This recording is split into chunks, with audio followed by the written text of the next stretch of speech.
Thank you very much. Let me just commend the citizens from Milford for putting on this forum again.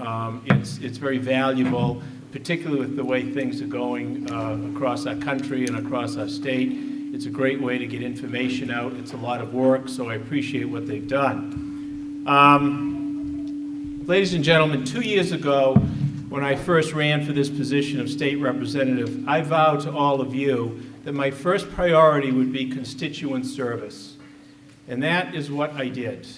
In the past 2 years, I handled, assisted, and helped over 750 individual constituent concerns and issues. I had 5 of my bills signed into law by the governor. Some representatives don't have any bills signed into law. 3 of them were very significant for the town of Milford, which paved the way for the purchase of the Milford Water Company, a $63 million investment. I was able to secure money for our local communities, the Regional Substance Navigation Program in Milford, over $100,000, money for the Mendon Police Station to expand, for the Hopedale Police Department's equipment, for the Pheno Field Pool Project in Milford, the Milford Downtown Improvement Partnership, the Mendon Senior Center, the Medway Public Service Building, and there were a number of other appropriations that we got for Mendon, and for Medway, I mean. I filed legislation to expand the definition of 40B housing to help our communities, the ELL funding for schools, for a special commission to study undocumented workers, the pros and cons, for veterans to reduce the cost of registration and to level the playing field in tolls and the short-term rental. I joined the Manufacturing Caucus. I learned about advanced manufacturing, skilled workforce, vocational requirements, and I chaired, as a co-chair, the Library Caucus for the House Legislature. There are about 50 representatives underneath both myself and Representative Higgins, and I'm proud to say that we increased funding in 6 out of the 7 line items for libraries across the state. I participated in a number of major legislation bills, which I imagine that we'll talk about tonight. So thank you for being here, and I look forward to answering your questions.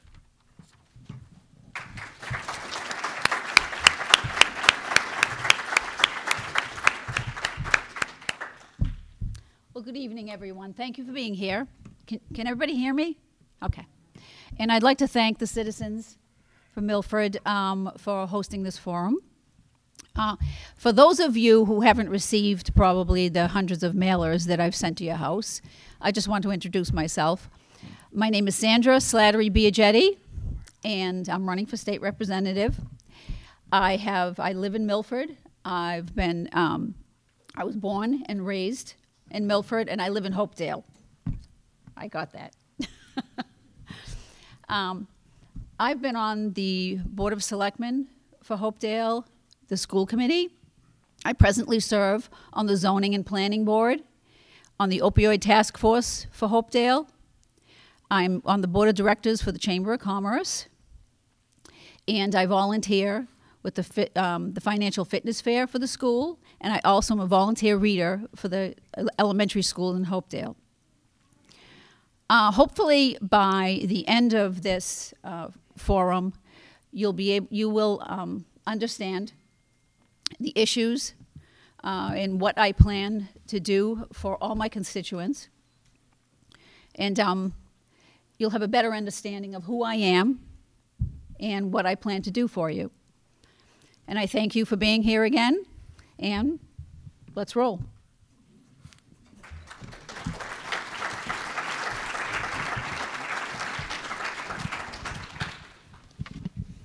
Okay, let's talk a little bit about citizen participation now. We will start by asking everyone who would like to ask a question to raise your hand, and a volunteer will bring the microphone to you.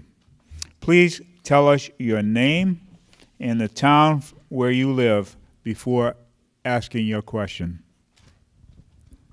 I understand we have a good representation from other towns in the district, and we're very pleased about that.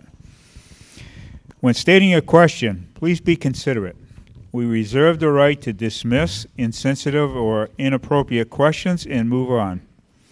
We also reserve the right to cut off political statements. This is your forum to gain information from your questions. Please limit the time it takes to ask your question to 30 seconds. And candidates, please try to respond, if you can, within 1 minute.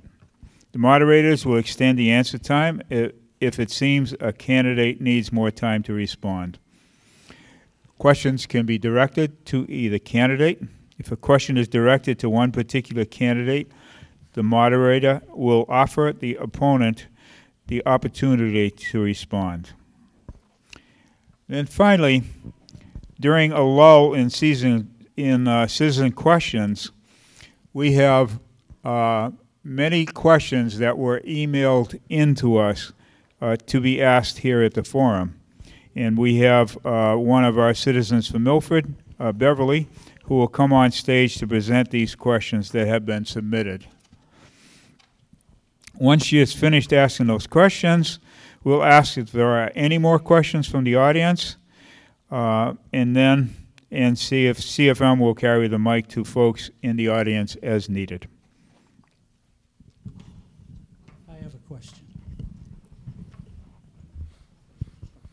I have a question, Brian, and I would like to know from Brian, your recent flyer indicated your position rather than those articles that you actually sponsored. Your opening statement indicated quite a lengthy list of things you actually sponsored, but I think the flyer was basically your position on a lot of things. So I applaud you for that flyer there. But I have a question that probably isn't on anybody's mind in this room right now. And I'd like to know what your position is on Proposition 3, or the ballot question 3. Do you have a question? Do you have a position on that? On ballot question 3, yeah. Just so, George, just for clarification, the flyer that went out, the backside was the major areas of legislation that I supported and worked with other members of the House and Senate on in various categories. Question 3, for folks that might be unaware, is on the ballot, and it looks to try to reverse or take back the public accommodations law for transgender rights that was passed in the last session. And forgive me if I get confused, but I'm supportive of the question because I do not want to override the law that was passed, okay? If that is the correct vernacular on it.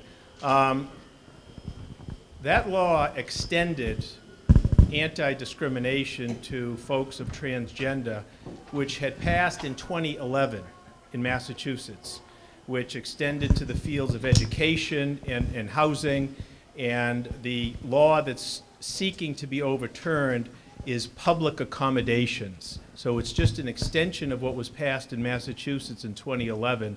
I wasn't in the legislature when that law passed, but I do support it. I think that to do otherwise is just unfair discrimination against people.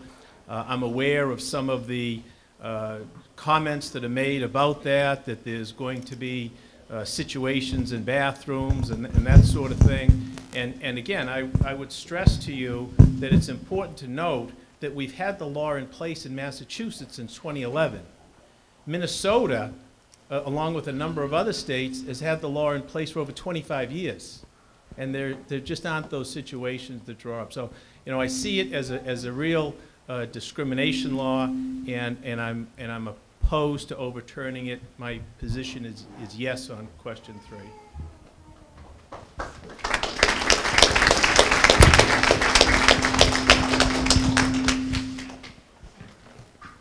Well, I've actually gone back and forth with this because I've known him so. Okay, I'm sorry. I've actually gone back and forth on this because I have heard of some incidents that have happened. But I do have to say that I agree with Brian as far as being able to keep that law into effect for all of the same reasons. For all the same reasons there is a certain amount of discrimination.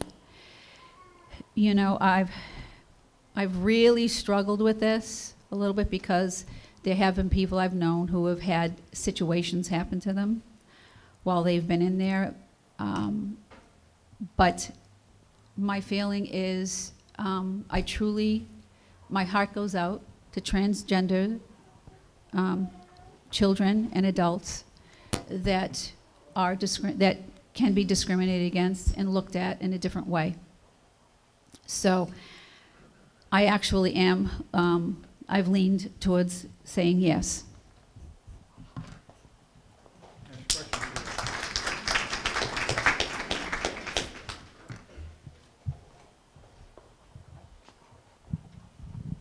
Next question. Since when do you need a microphone? It's just a formality, Brian. It's just a formality. John, before you ask your question, if we can hold the applauses to the end instead of after every response, we'd appreciate that. Thank you. Okay. Brian, you alluded to it in your opening remarks about the tolls on the highway, and there's a lot of misunderstanding out there, people saying, oh, Brian wants to increase tolls for everybody. Could you explain what that was about and why you're really not increasing tolls for everybody? Sure. That was a bill that I filed, and it got misrepresented by, I would say, folks on the other side of the political spectrum. It's really an extension of what the Metro West Legislative Caucus has been trying to do for years. As all of us in this room know, the toll burden falls unfairly on the Central Mass and the Western Mass driver. For years, the Metro West Caucus, the Legislative Caucus, has tried to get that changed, get tolls removed. And they've been doing it in a very polite way. They've been saying, please remove our tolls. The problem with that is that legislators from the north of Boston and the south of Boston really don't care what you folks have to deal with every day. There's no leverage. So what I did was I tried to attack the issue differently and file a bill that says, okay, let's put tolls north of Boston, south of Boston, so now all of you legislators get to hear from your constituents what we have to deal with all the time. When I testified before the Committee on Transportation, I said that that bill was a purpose bill.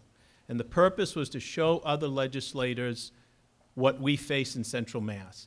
And there could be a place for tolling in terms of infrastructure, transportation funding, but if we're going to use tolling, we've got to use it fairly. That means that the burden can't be just on us in Central Mass. And what I testified before the Committee on Transportation, which didn't get report by the other side, I said, if we're not prepared to do that as a Commonwealth, then all tolls should be removed and the Central Mass drivers should not be penalized. And that's the effort on the tolling issue. Okay, we're going to ask, please, that candidates please be mindful of the red.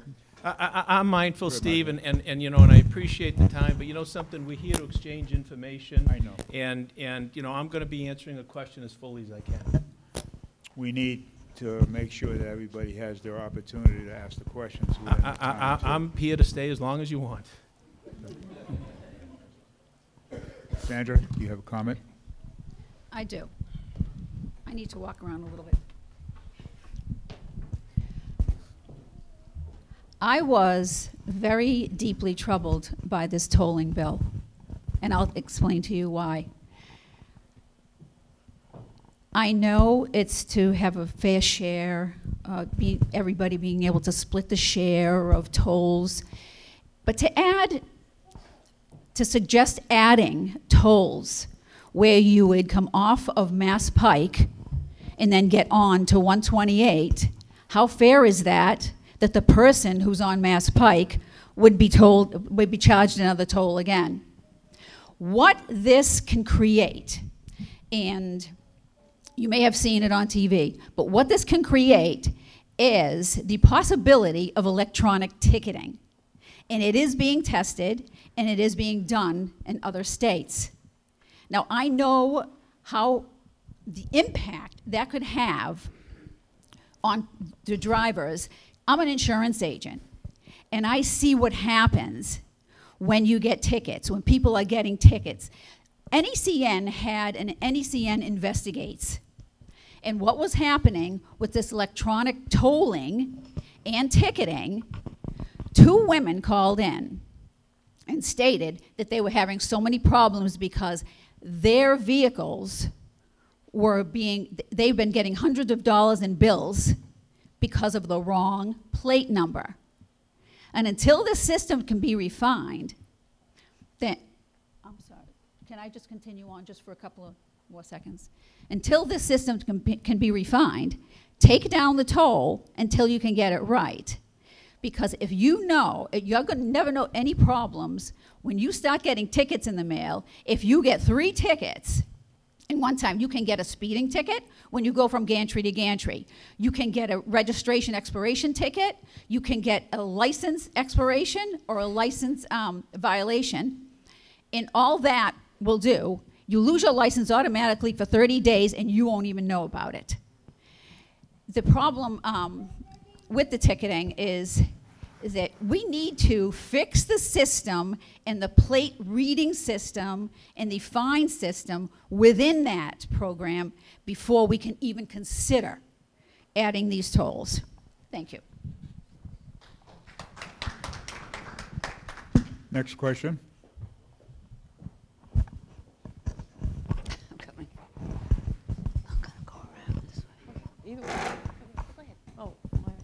My turn after all.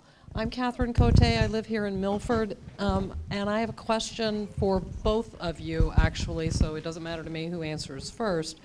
Last week, I believe it was the UN, I know it was the IPCC, the Intergovernmental Panel on Climate Change, issued a report that was really, for them, sort of a pants on fire, oh my God, we need to get going kind of warning on our efforts to to provide a sustainable future for ourselves and the way the Earth is warming up faster than earlier, I don't know, planned is not right, but forecast, predicted.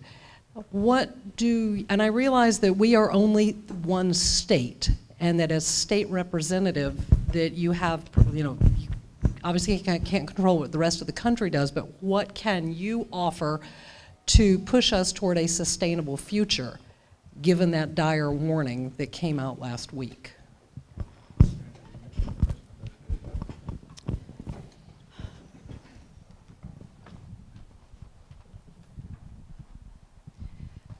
Well, I think when I was selectman, and on the zoning board, we are continuously seeking to have companies come in and to have solar energy.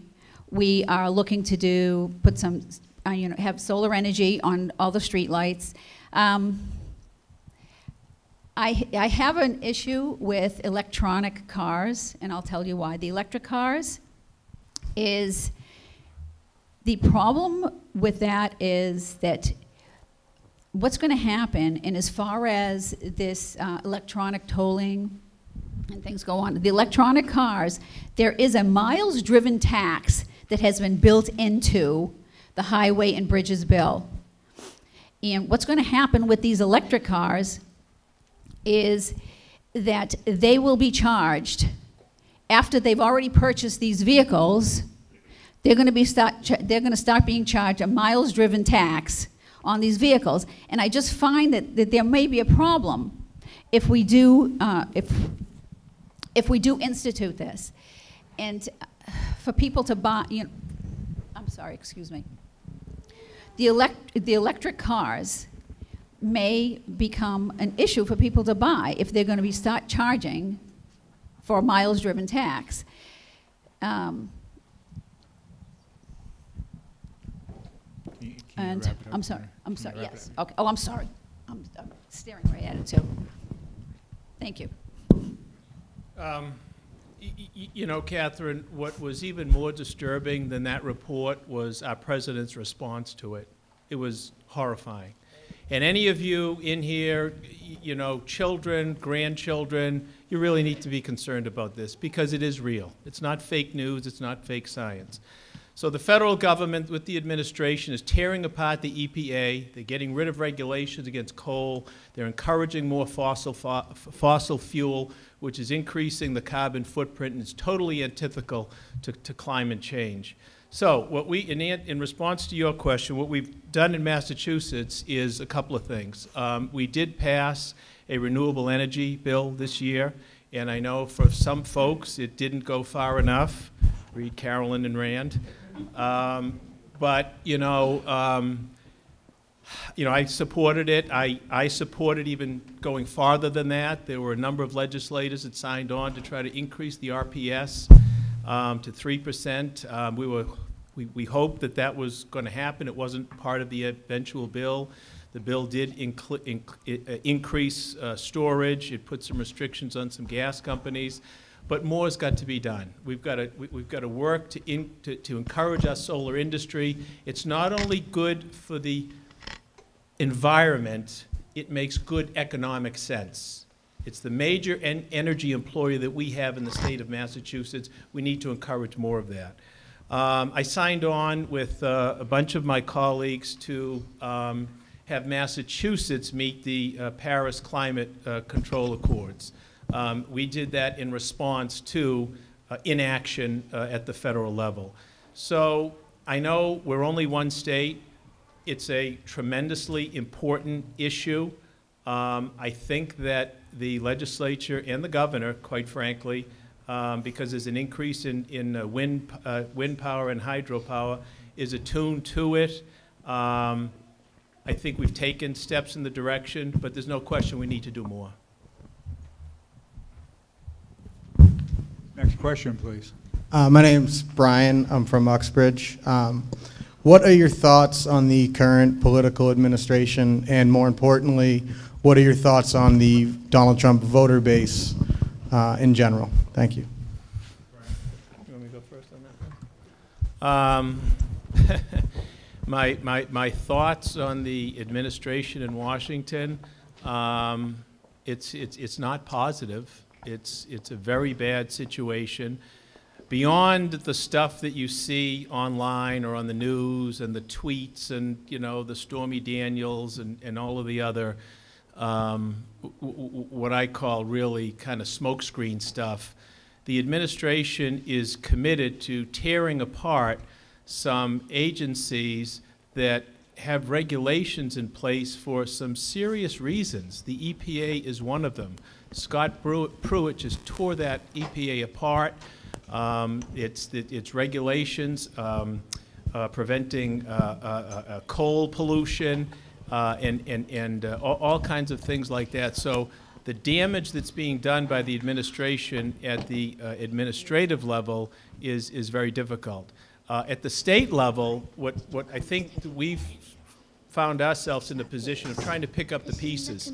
So when the federal government cuts, you know, childhood health insurance program, which could deprive kids, about 140,000 kids, of insurance, the state steps forward and funds that. And we've been forced to do that in a number of areas. So, and that doesn't even get into, I think, the tone that the administration sets forth. I just don't think that it's really conducive to what the president ought to be doing for our country. But you know, the nuts and bolts, the mechanics of government and protecting people, the state legislature and the governor, quite frankly, has had to step forward and plug in some of these gaps that are coming down out of Washington. As far as the voter base? I'm sorry. I'm not sure what you mean by the voter base. What I don't understand that question. You reach out to Trump supporters and people on the right in general. Excuse me, Brian. Yeah. Could we keep our questions more in line with what questions we have at state level. Otherwise, we're going to be here all night. And we really want to get everybody's opportunity to ask their questions about this race that's going on here at state level.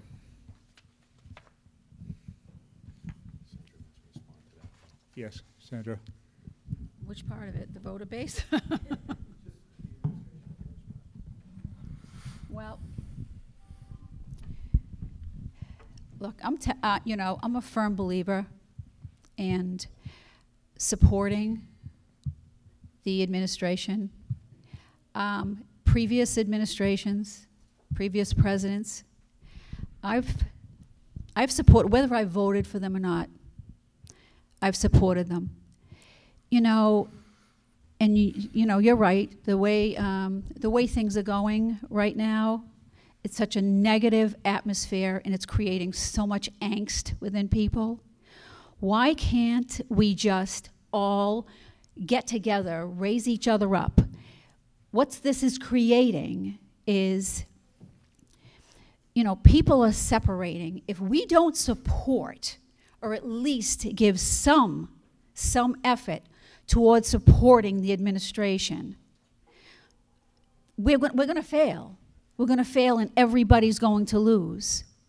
If we could at least just get together and just try to work with the administration, try to work with local governments.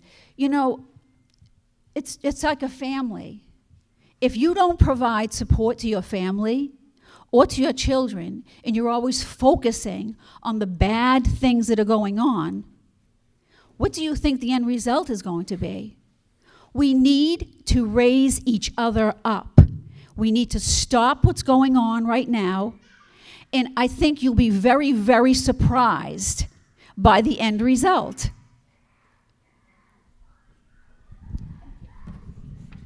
I have the next question, and again, please try to keep the questions focused on the race, the campaigns and the race that we're talking about right here. Before you ask your question, I just wanted to let you know that I did ask our timer here if he could add an extra minute to the responses, but we do ask that now with the extra minute that you do stay within the red. We do have the state representative race that come up afterwards too, and I know people will be tired, so I know we could stay here all night, but we'd probably lose half of the crowd too, so please try to stay within the time limits. Is there another state representative race? State senator race, Right. yeah. I thought I was missing something. There's someone from Uxbridge here. Nobody told you that one, huh? Okay, all right. Okay. Hi, Sam Hockenberry from Hopedale. Question for both of you. What particular issue do you want to make the focus of your either next term for Brian or your first term for Sandra? What's the issue that you're going to be most passionate about pushing for in the next session? Sandra, you're first.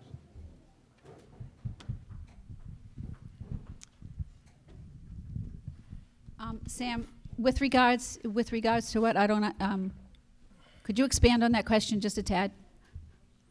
What's your primary focus for your next term? Like, what bills do you want to be putting forward?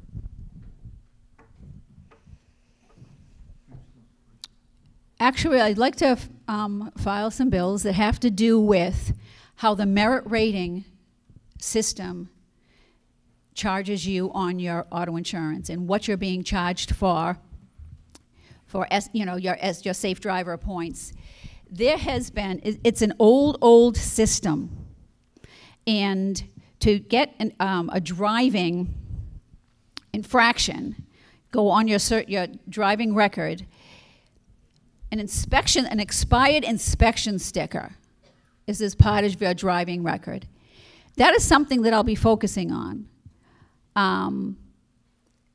As far as correcting any policy issues, as far as the auto insurance goes, and how things are being rated, it's very, very discriminating. And also, I want to focus on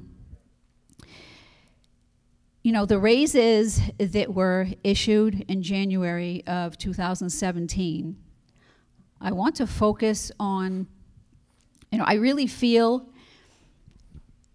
that the raises itself, what that did was that denied every single person here and every single voter in Massachusetts, it denied them their right to vote. I would like to fix or propose something that prevents anything like that from happening again.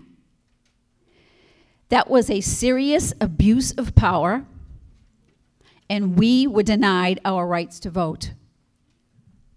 Thank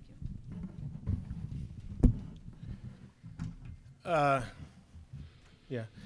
Sam, in terms of your question, a couple of things. You know, I think going forward right now, what I see both across the state and certainly in our district is education. And the Foundation Budget Review Commission a few years ago actually came up with a report on how to reallocate and increase funding to schools, you know, considering English language learner students, SPED students, low-income students, and also the increased cost of employee benefits. I was one of a bunch of legislators that signed on to that bill that would increase funding for schools not only across the Commonwealth, but certainly in our district. The bill went to committee. We had agreement on 2 out of the 4 areas, and unfortunately, it didn't pass. That's got to be priority number 1 going forward. Education is just too important. You know, I think a second issue that's very significant, we talked about it, I really do believe that we need to take a strong stand with increasing solar energy in our Commonwealth. Again, we've talked about it. It's good for the environment. It's good for the economy. We made some great progress in the last session. I think that we need to go further than that. Being part of the manufacturing caucus, and I think I see Tom Wesley here, you know, I understand and I've learned a lot about advanced manufacturing and how significant an industry it is in our Commonwealth and what great jobs there are in that area. The problem is that we need to get a better skilled workforce and get a better coordination from our vocational tech education into the workforce. And that can include partnerships.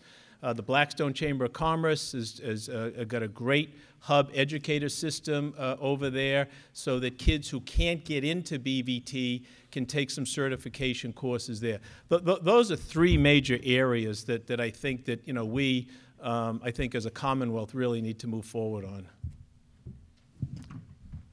Can I respond to something that was said? Can I respond to something?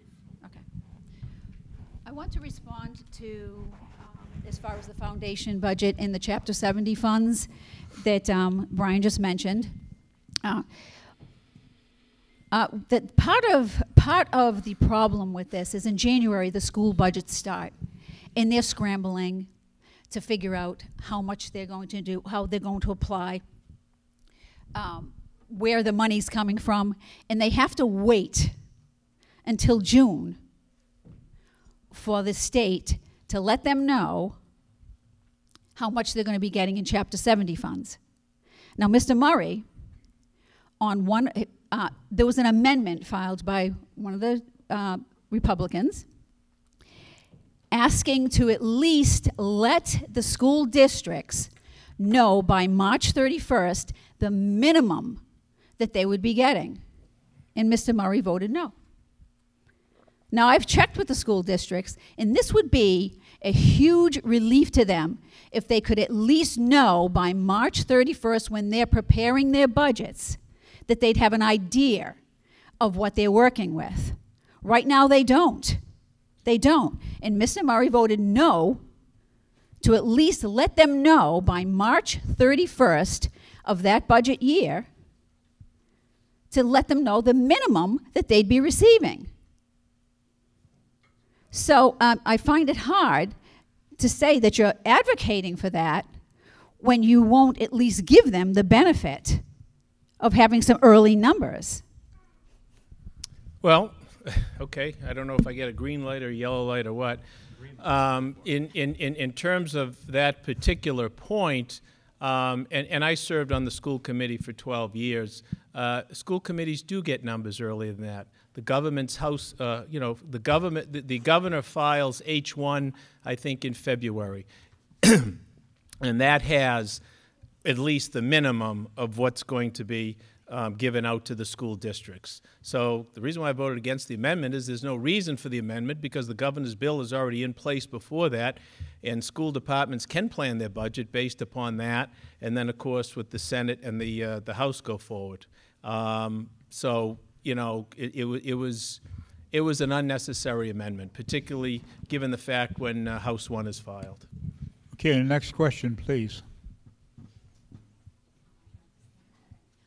Brian, there was a flyer that went out about a year ago that attacked you. Which one? There's many. I lose track of them after a while. I know. It was about the raise, Yes. and the raise that was given, and it wasn't, it seemed like it was a raise just for you. And you're right, that's it. I was the only one that got a raise. Right. So Yeah. I would love for you to set the record straight and maybe give you an opportunity to explain a little bit about that, because I know your opponent mentioned it this evening. Sure, sure. Those flyers were put out by the Mass Fiscal Alliance, which is what's known as a dark money organization. They don't disclose who their contributors are, which is in violation of campaign finance law. They purport to be an independent educational organization, nonpartisan. They are not. They are highly partisan. And what they do is they target Democratic legislators. So on this particular bill, there was a vote to increase the stipends for leadership positions. Now, I did not get a salary increase. When I was sworn in as a legislator, my salary was $62,000 a year. My salary is still $62,000 a year. The increase was for leadership positions, folks who were chairman, Speaker of the House, that type of thing. Those stipends didn't change since 1982. For 35 years, those stipends were zero. So the bill increased those stipends. I'm not a leader. I'm not a chairman. I'm not the speaker or anything. I got no salary increase at all. The bill also changed the office expense accounts. Before, there was a $7,000 travel reimbursement expense, and it changed it to make it a $15,000 straight office expense for all legislators. That number, and I know it was alleged by folks that even the office expense money would increase whatever pension there would be. It does not go to any pension benefits at all. It's simply to fund office expenses. That's what it is. And you need to understand, and I know I deal with some selectmen, oftentimes, you know, we go to events, you know, we have citations, you know, the town, you know, provides that to you. We don't get that. We have to buy basically everything. We have to buy our software. We have to buy the citations. I go to Staples, I get the gold labels. My wife goes to Joann Fabric, gets the blue ribbon or whatever. We have to buy the covers. So everything that gets expended, we don't get any furniture. If you Brian, could you can't wrap it grab up? what's in the hallway, you have to, go out and buy it. So Brian. that's what the office expenses do. But no, I did not get a salary increase, nor did I vote one for myself. Next question, please. Oh. Make it quick on this. Salary increase? Yes, there was a salary increase. It was given to the legislature 30 days earlier on December 27th, 2016. They got a 4.19% salary increase approved by Governor Baker. So there was a salary increase. The expense account increase, yes. The problem with this is something that we should have voted on. We were denied our right to vote for this. That is the problem with this. It's not so much the raises or the money. We were denied our right to vote. And that is something that everybody needs to understand and really pay attention to. That is the most egregious abuse of power here, is that we were denied our right to vote on this.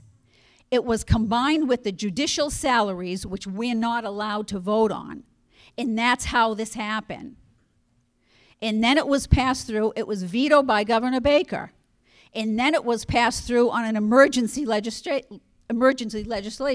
So how this can be justified, this abuse of power, to deny the people the right to vote, and then stand here tonight and ask you for your vote. You need to keep this in mind when you're at the ballot box, that you were denied your right to vote on this. Thank you. Thank you, Senator. Next question, please. Hi, Fred Elliott from Milford. So Sandra, you say we were denied our right to vote. Yes. Could you elaborate and tell us whenever the populace ever voted a raise for the legislature? Thank you. I think that was back, it was back in right around 97, 98, when we did not approve a vote on this. Might be 98. Yeah, just in response, I mean, you know, my opponent talks about something that was voted on December 2016. I didn't get sworn in as a legislator until January 4th, 2017. Okay, so I mean, you know, that the salary that, you know, I got as swearing in is still the same salary. Okay, it was a stipend increase, and if any of you are teachers, you understand what it is. You have a base salary, and then if you want to take on, you know, additional obligations like maybe coaching or running the music club or science club, there's a stipend for that added responsibility. That's the way the legislature is as well. The chairman jobs are tremendously time-consuming. The Speaker of the House basically is one of the top 3 people in the state that runs a $40 million budget. The stipend goes to those people. And the law also, it should be pointed out, precludes the leadership positions from taking any other employment, any other job. So this is their sole job. So I didn't vote myself a salary increase. I didn't get a salary increase from the day I was signed in. It was a stipend increase only. Next question, please. Next question. Oh, we have one here. Beverly, after this question, if you want to read a couple. Thank you. My question is one which I think many people here in the audience today want to answer, but they're a little scared to want to ask, but they're a little scared to ask. That of immigration. Now, I know most legislators at the state level contend that that's a federal situation, but there are things at state legislatures that we can do. And my question to you is, what, if anything, can you do to work with our congressmen to help clean up the illegal immigration we have in the community of Milford alone? That's it. Who's answering this? Go ahead, Brian. Oh, okay. All right, so if I understand it, Chuck, you're asking me what we can ask Congressman Kennedy to do to handle what you referred to illegal immigration in Milford? Is that your question? Particularly in Milford, we have constituents, and a lot of us are looking for some kind of remedy to alleviate the burden we've undergone for the last 10, 15 years. I think, Brian, he's asking what can we do at state level? Okay. Well, I mean, it is true that immigration is a federal issue. There's no question about that. And the fact of the matter is the federal government is refusing to act on it in a responsible manner. You're hearing things coming out from the administration that they want to build a wall and all of that sort of thing. I guess he's not aware that they have planes and boats right now, too. So given the set of circumstances that we have coming from Washington, both the state and the cities and towns really need to deal with the after effects. And going back to my selectman days in Milford, one of the things that we did, which you're probably aware of, is we passed the housing bylaw, okay? And we were the second town in the Commonwealth to do that, so that the apartment houses that were having all sorts of numbers of people there were precluded from doing that, and it was a strict enforcement of the state sanitary code to try to limit that type of housing. At the state level, I have not been a supporter of what they call the sanctuary state bill. I did not sign on to that. I did not co-sponsor it. I don't favor that. You know, locally, you know, the Democratic Town Committee has been doing a nice job in reaching out to some of the Latino churches, because this is the focal point for a lot of folks that come in, and trying to get them to be more of the community and understand what it is to be part of the community. The police department locally, I think, works very well with the immigrant community and understands the issues. And you're rolling my eyes, so you don't agree with that with the police department. But you know, I dealt with that as a selectman, and you know, I think in Milford, you know, they deal with it very sensitively and very cooperatively. But you know, and this is not the answer you want to hear, but until we have some effective immigration policy out of Washington, up from now on, you know, the state and the localities are just going to have to be dealing with the after effects as best we can. Thank you, Brian. Sandra?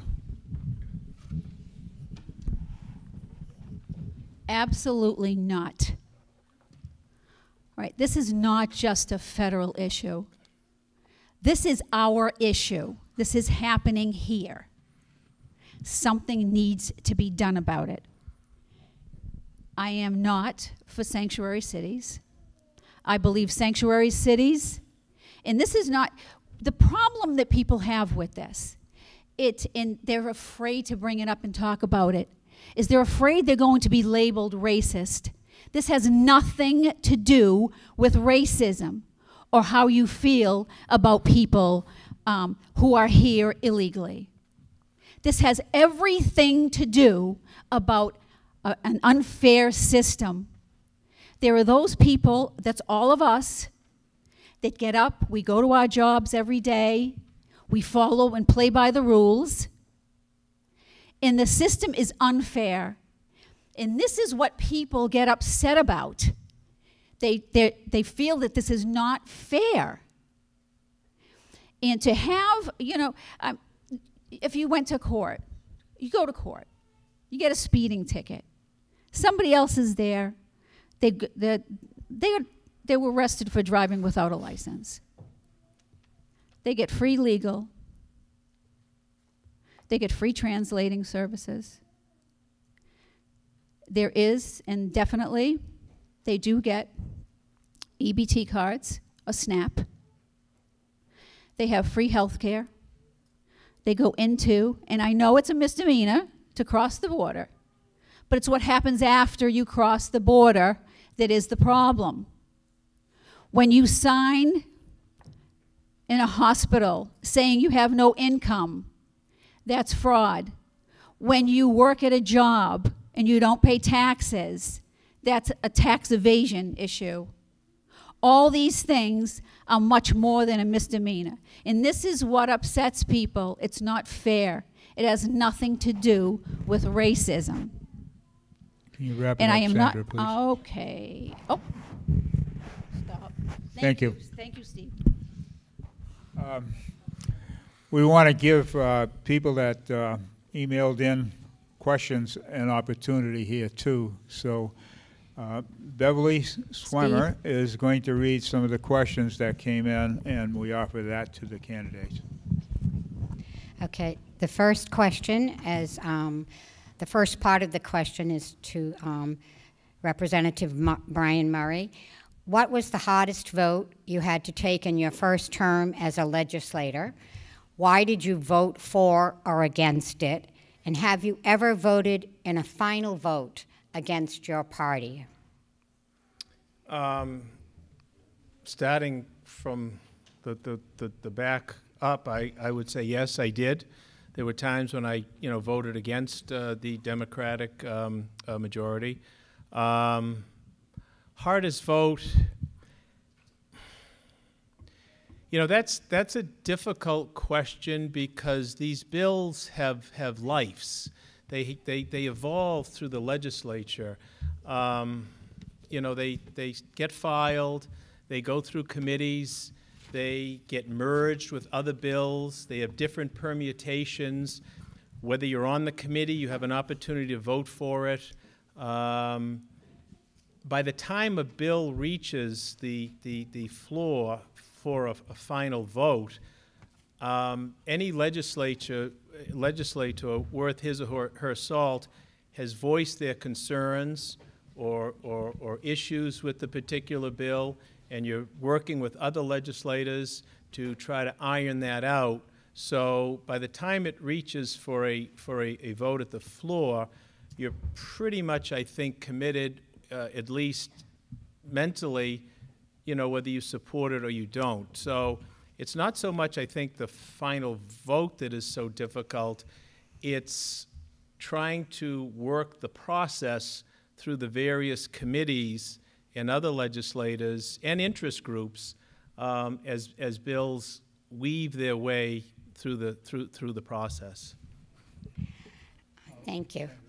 This is for Sandra. What type of legislation would you advocate for in your first term as a legislator should you be elected, and why?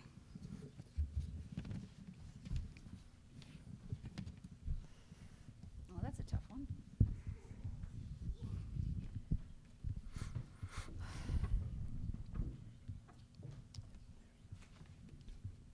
Well, I must say I'm stuck on that one.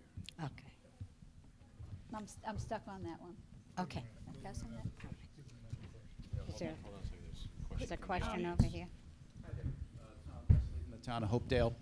I'd like to switch this up to something a little bit more local. And first of all, thank you to the citizens for Milford for sponsoring this tonight. Switch it to some economic development issues. As you're both well aware, there is a proposed urban renewal plan for the town of Hopedale, which features property in and around the Draper plant.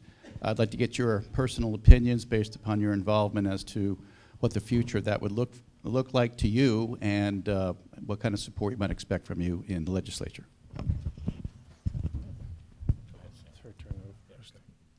I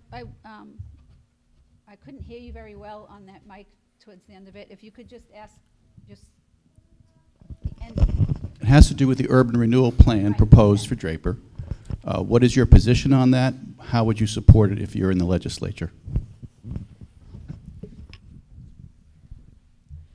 Well, as we know, the planning board finally approved moving forward on that. I would support that plan completely. I think the plan is excellent. It probably could use a little bit of tweaking on it as far as the floodplain that it's in.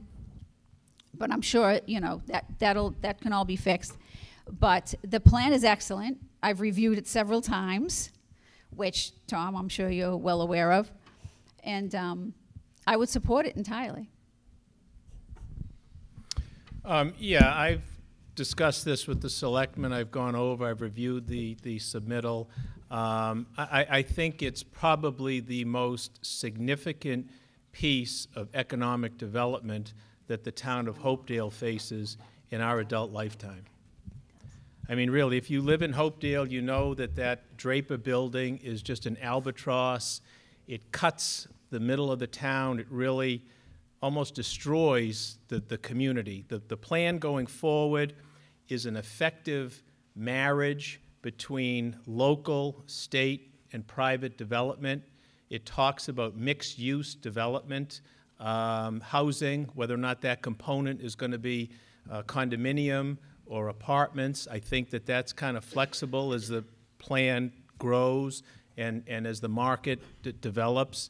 It's got a component for commercial space, and it's also got a component for municipal opportunity as well. So, you know, I commend the selectmen for going forward and doing this plan. I pledge to them whatever support that I can give at the state level. I'll be glad to do that. I was asked to go to pledge support at the planning board meeting on October 3rd when the planning board took a very, very important vote whether or not to go forward with this. The planning board has 5 members in Hopedale. 4 of them were present. My opponent, who was the 5th member, didn't go to that meeting. I was there.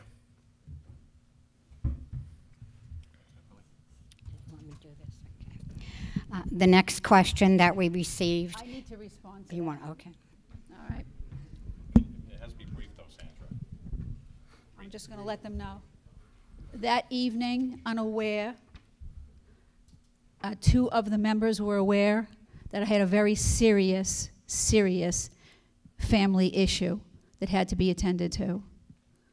I would love to have been that meeting, but I just need to explain as it's being presented that I just didn't show up. That's not the case. I had a serious family issue that evening, and it was immediate. Okay. All right. The next question that we received via email, and this is to both candidates. On November 6th, the voters of Massachusetts will be voting on ballot question number 1, which deals with the nursing staff-patient ratios, an issue that will ultimately impact us all. Recently, an independent study by the Hospital Policy Commission predicted a modest estimated cost of this ballot question, if passed, would amount to $600 million to over $900 million. Can you comment how you think we as healthcare consumers and as a state will pay for this unfunded mandate? Can I go first on this one? You know, this is the difficult question that we face. It's not question 2. I mean, of course, there ought to be a constitutional amendment to take money out of politics. And it's not question number 3. It's not right to discriminate against anybody at any time for any reason. I'm sorry. It is question number 1. And the problem is because there's so much differing information coming from both sides. You know, and it took me a while to really formulate my position on this as I looked at the differing sides. At first glance, it looks like a great thing. Hey, you know, we've got to have more nurses. You know, obviously that's going to be better care. You know, we should definitely vote for it. But I think that you really need to go deeper on that. And I waited for the Health Policy Commission report to come out, which it did come out. And I think those are the numbers that were cited. They're talking about an increase between $600 and $900 million. The opponents to the question are talking about a $1 billion plus cost increase. The proponents are talking about an increase somewhere between $50 and $70 million. Either way, any way you look at it, it's going to increase the health care delivery in our state. And is it going to make care better? You know, right now, Massachusetts has a higher nurse-patient ratio than California does. And they all cite California as the reason that we ought to do this because California's done it and nothing bad has happened, so we ought to join them. Massachusetts right now is ranked higher in healthcare than California is with the nurse ratio that we have. If this goes forward, there's going to be a need for between 2,000 and 3,000 nurses within 60 days. Where are they going to come from? Hospitals are going to be raiding nursing homes, other facilities to try to grab these nurses. The unintended consequences, you could be brought to the emergency room and maybe have to go to the cardiac unit, wait we can't send you there because we don't have enough nurses. And let's try to get some nurses. Well, nurse A is unavailable, nurse B is unavailable. You have to stay here and wait. So at first glance, it's very Brian. appealing. I think it's an important thing. At first glance, it's very appealing. But when you look at it closely, it's very rigid nurse limits. And the difference between the law here and the one in California, California has no financial penalty. In Massachusetts, if there's a violation, it's $25,000 a day against healthcare facilities. So, I mean, I put on my website information, you know, on both sides, because this is a ballot question and folks need to make their own decision. But I am not in favor of question number one. Sandra, you have some extra time as well on this question. Okay. I'm not in favor of question one as well. When there is such a large disparity between the amounts that are being given, this is usually, I will think, what's the worst thing that could possibly happen here? What is the worst case scenario? And the fact that it could cost $900 million and we only have probably 6-7 weeks to implement this? Absolutely no. Absolutely no. And one of my big problems with this is how can this burden be placed on the voters to decide how to run a healthcare system? So I will definitely be voting no, because this isn't clear, and there's too many questions, and people, it's creating angst amongst people, and so I will be voting no on this. Okay, we need to get to the Senate race, so we are going to ask you for closing statements. All set? Brian? Yeah. Well, thank you very much for being here. I really enjoyed the questions. I could, you know, talk for hours on these issues. No, really, you know, I mean, this is a very important election that we're having. There are some very significant issues that we face. And if anybody wants to talk to me about any of these afterwards, you know, I'll be glad to. I'm going to stay here, and then, you know, you can call me or email me or whatever. I would like to think that in the 2 years that I've served as state representative, I've shown to you that I am, in fact, committed to these towns, to our communities, to this district. I have worked very hard, not only in Milford, but in Mendon, Hopedale, and Medway, to find out what the needs are in these towns and see what I can do to help out, to try to make these communities a better place to be. I've handled, like I said, over 750 individual constituent concerns and issues. Some are very small. Some ask about a certain bill. Some are quite detailed.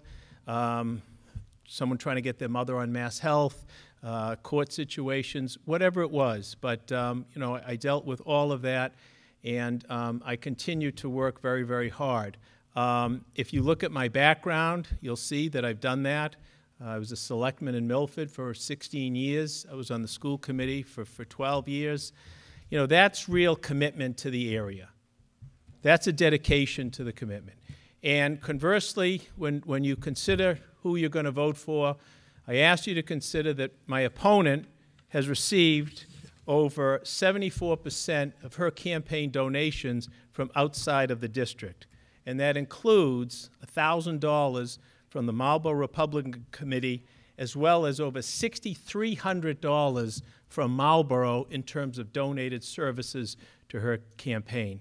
Why is Marlboro so interested in having control over our particular district? Ask yourself that question. We are competitors with Marlboro for economic development. Businesses that look at Milford, they look at Marlboro, they look at Westboro. I'm looking for businesses to come here. I have no influence from Marlboro. I'm here totally to represent all of you. That's what I've done, and that's what I'll continue to do, and I ask for your support. Sandra.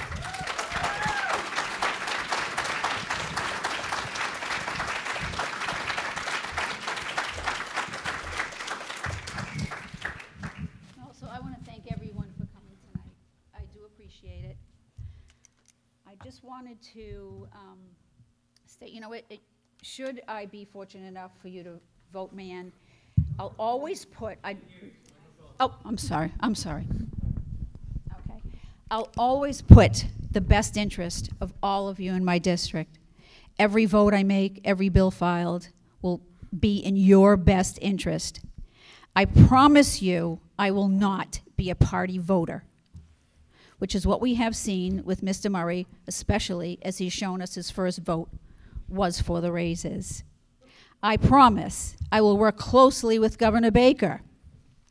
Unlike Mr. Murray, who voted against over 100 of Governor Baker's priority budget items. Priority budget items. 100% of the time.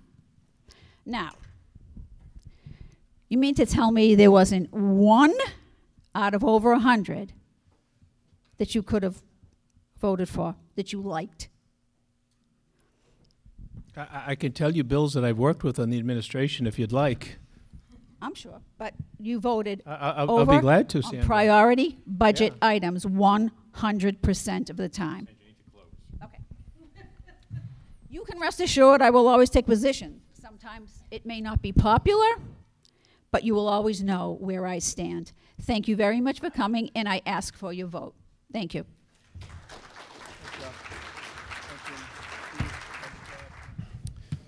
Thank you, and good evening, everyone. Being called your state senator for the past 4 years has been a great honor for me. But the greatest responsibility I will ever know is being called husband and father. I believe your family, like mine, deserves a state government that is affordable and accountable, protects your wallet and your neighborhood, and is invested in our future. 4 years ago, we had a budget deficit of $1 billion. And our leaders said the only way to solve that problem was to raise taxes. Today, we have $1 billion budget surplus. Taxes weren't raised. And leaders like me are offering good government reforms to save taxpayer money. I've had a 100% voting attendance record. I've never missed a vote. When I have voted, it's been for common sense reforms, like making sure you can't use the welfare system to buy marijuana, alcohol, tobacco products, lottery tickets. I voted no when the legislature did vote to raise its own pay. We're supposed to be a government of the people, by the people, for the people. But 40% raises is government above the people, and that's not right. I voted to change the Chapter 70 funding formula, not once, but twice, for public schools and education to make it more fair for districts like mine. But just as important as the ideas that I've brought up to Beacon Hill is what I've been able to bring home to this district. Since 2015, I've secured over $10 million in grants and appropriations, including $200,000 right here in Milford for substance abuse and opioid addiction. Down the road from here, there's a redevelopment project going on in Milford. I got the $150,000 to kick it off. And I have voted to increase education spending to more than $500 million over the last 4 years, the most in state history. I am proud of my record as a state senator. I am proud to stand with Governor Baker and work alongside of him. But I know that we have more to do, which is why I am excited about being here tonight to answer your questions and offer hope and good fortune for our future. Thank you.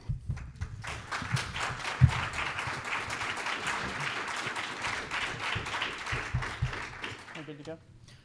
First of all, I'd like to thank the citizens from Milford for sponsoring this debate. I'm honored to be here, and thank you all for your attention tonight. I'm a lifelong resident of Mendon, the mother town of so many of the communities in this district. I'm a public servant, and I'm actively involved in town government. Now, what brings me here today is the decline of our district. Our communities are suffering from issues with drinking water and environmental concerns, suffering from chronically underfunded schools, suffering from the opioid crisis, and suffering with crushing health care bills or difficult decisions about whether to seek health care or pay the mortgage instead. I believe that this state cannot forego its responsibility in education funding. I believe that people should be able to count on a clean glass of water. I believe that our district is a place where access to health care and support for those struggling with opioid abuse are priorities. These are the things we should see in our communities. What have we not seen from Mr. Fatman? We haven't seen leadership to adjust the broken school aid formula, so vital to the future of our children. We haven't seen action to close loopholes in environmental laws which allow contaminated soil to be dumped near drinking water sources, which is detrimental to the health of all of us. We haven't seen results in rising healthcare costs and continuing deaths from the tragedy which is the opioid crisis. We haven't seen aid to our senior citizen and veteran communities who are straining to keep roofs over their heads. In fact, we've rarely seen him working in the communities he's asking to represent, listening to your concerns. I am here tonight to tell you what I am ready to do for you in Boston and what you will see from me. I am here and will be here to work and to listen. Thank you.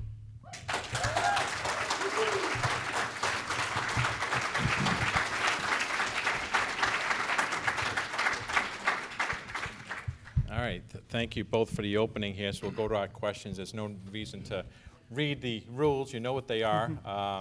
But I will ask that, as we had in the first part, after the answers are given by the candidates, do not applaud or wait till the end at closing statements.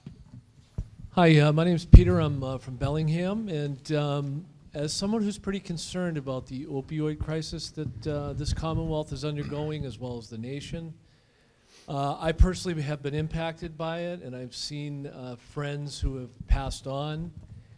And I'm very interested to know, Mr. Morali, how do you plan to have health insurance cover opioid addiction treatment? Thank you for the question. I too have had many people close who have unfortunately been impacted by this terrible epidemic. I think it's important that we mandate that health insurance plans cover more long-term treatment options. We mandate that they recognize this as the disease that it is. Addiction is a disease.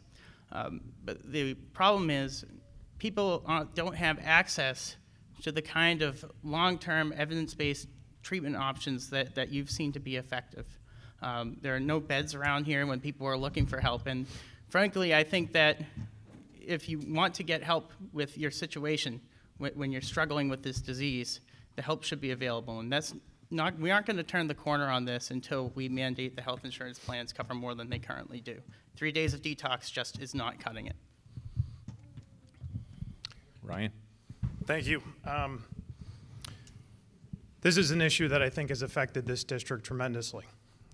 In Webster, in Milford, and Southbridge, you see people who have lost their lives at a level that is way too agreeable.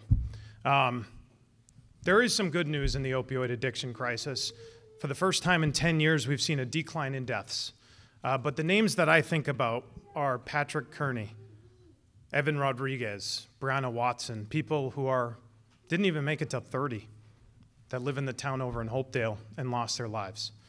When I came into the legislature in the state Senate in 2015, John Fernandez approached me and he said, I'd like to work with you and this woman named Amy Leone to help get funding for this crisis. And we started with $50,000. He filed it in the House budget, I filed it in the Senate. We were successful in getting that.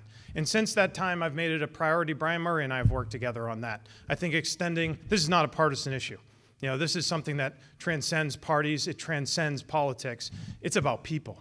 And to me, it's a #1 priority moving forward. One thing that has not happened in this, you know, we passed the CARE Act, #1, 3 years ago. We passed CARE Act 2 back in July.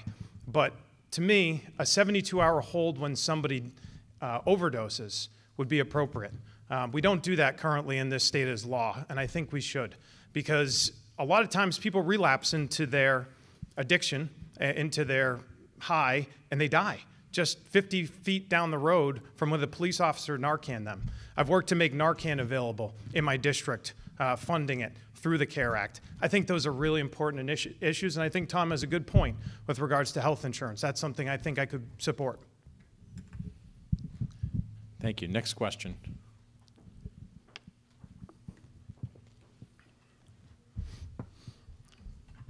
Yes. Hello. Just as the other two candidates were asked about question 3 and discrimination, I'd like to have the opinions of both these candidates. Ryan? Sure, thank you. As some of you know, I'm on the record of voting no on the original bill.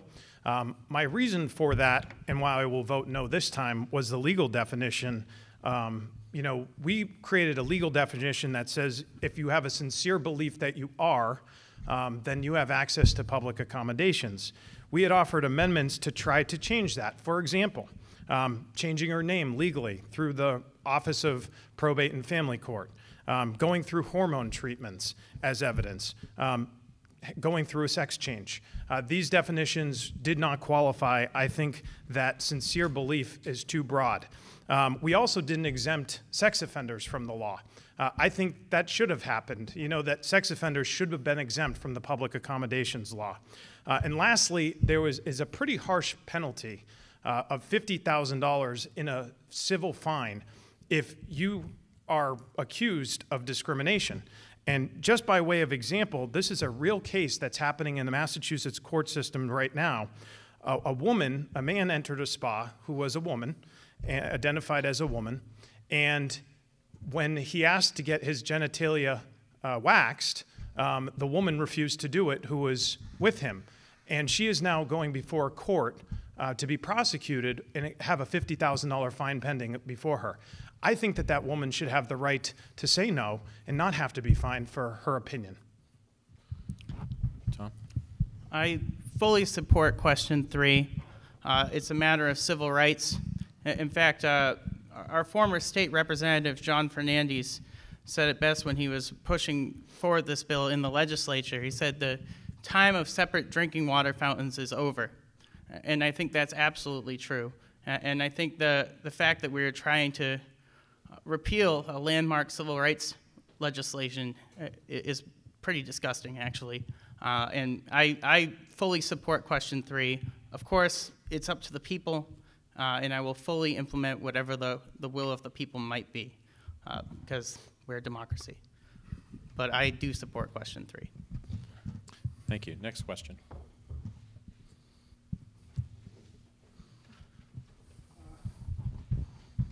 Hello? Kevin Tagliaferri from Bellingham. Just real quick, Senator. I read that story in the voter guide that the Secretary of State sent out about the $50,000 civil fine. I'm a lawyer. We don't have $50,000 civil fines in Massachusetts. That story came out of Canada. Okay, it came out of Alberta, Canada, I believe. So you just said it was a Massachusetts case. That's false. So wherever you're getting your information, it's not true. You need to double check your facts. Thanks. So we weren't allowing political statements, so we weren't allowing political statements, but I guess we won't adhere to the rules. That is actually not accurate. We do have $50,000 fines. It was instituted in the law. Let's stop it right there. Let's end that. I think he just responded to you. Next question.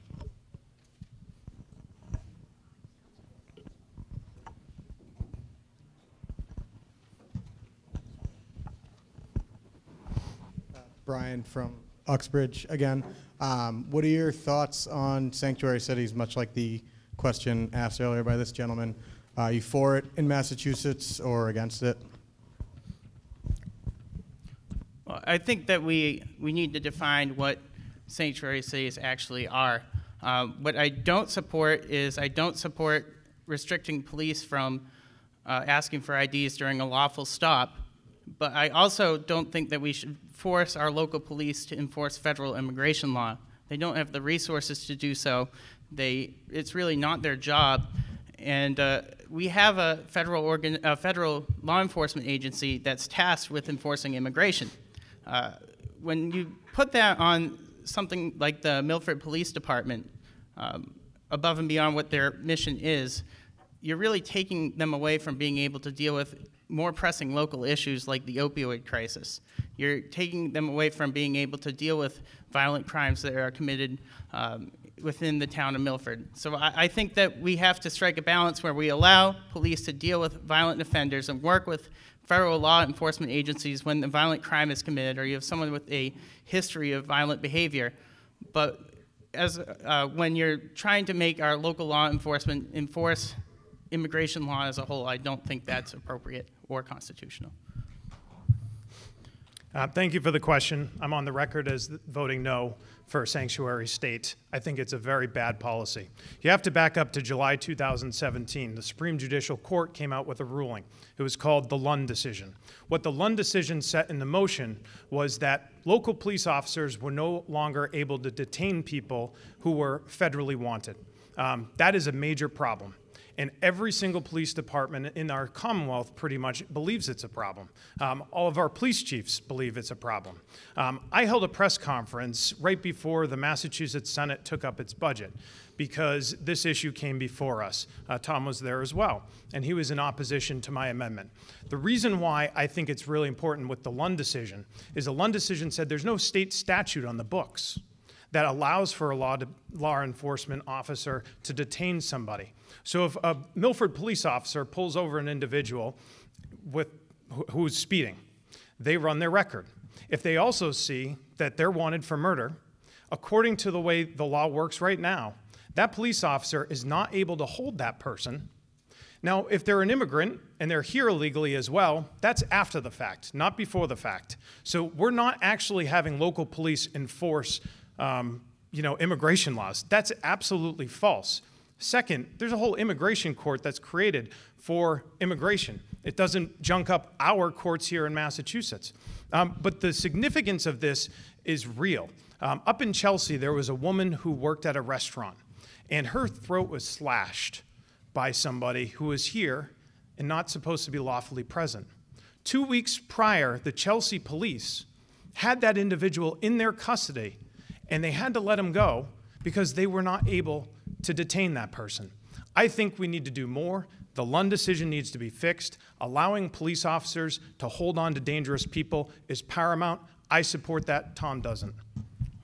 Can I just... Please hold your applause.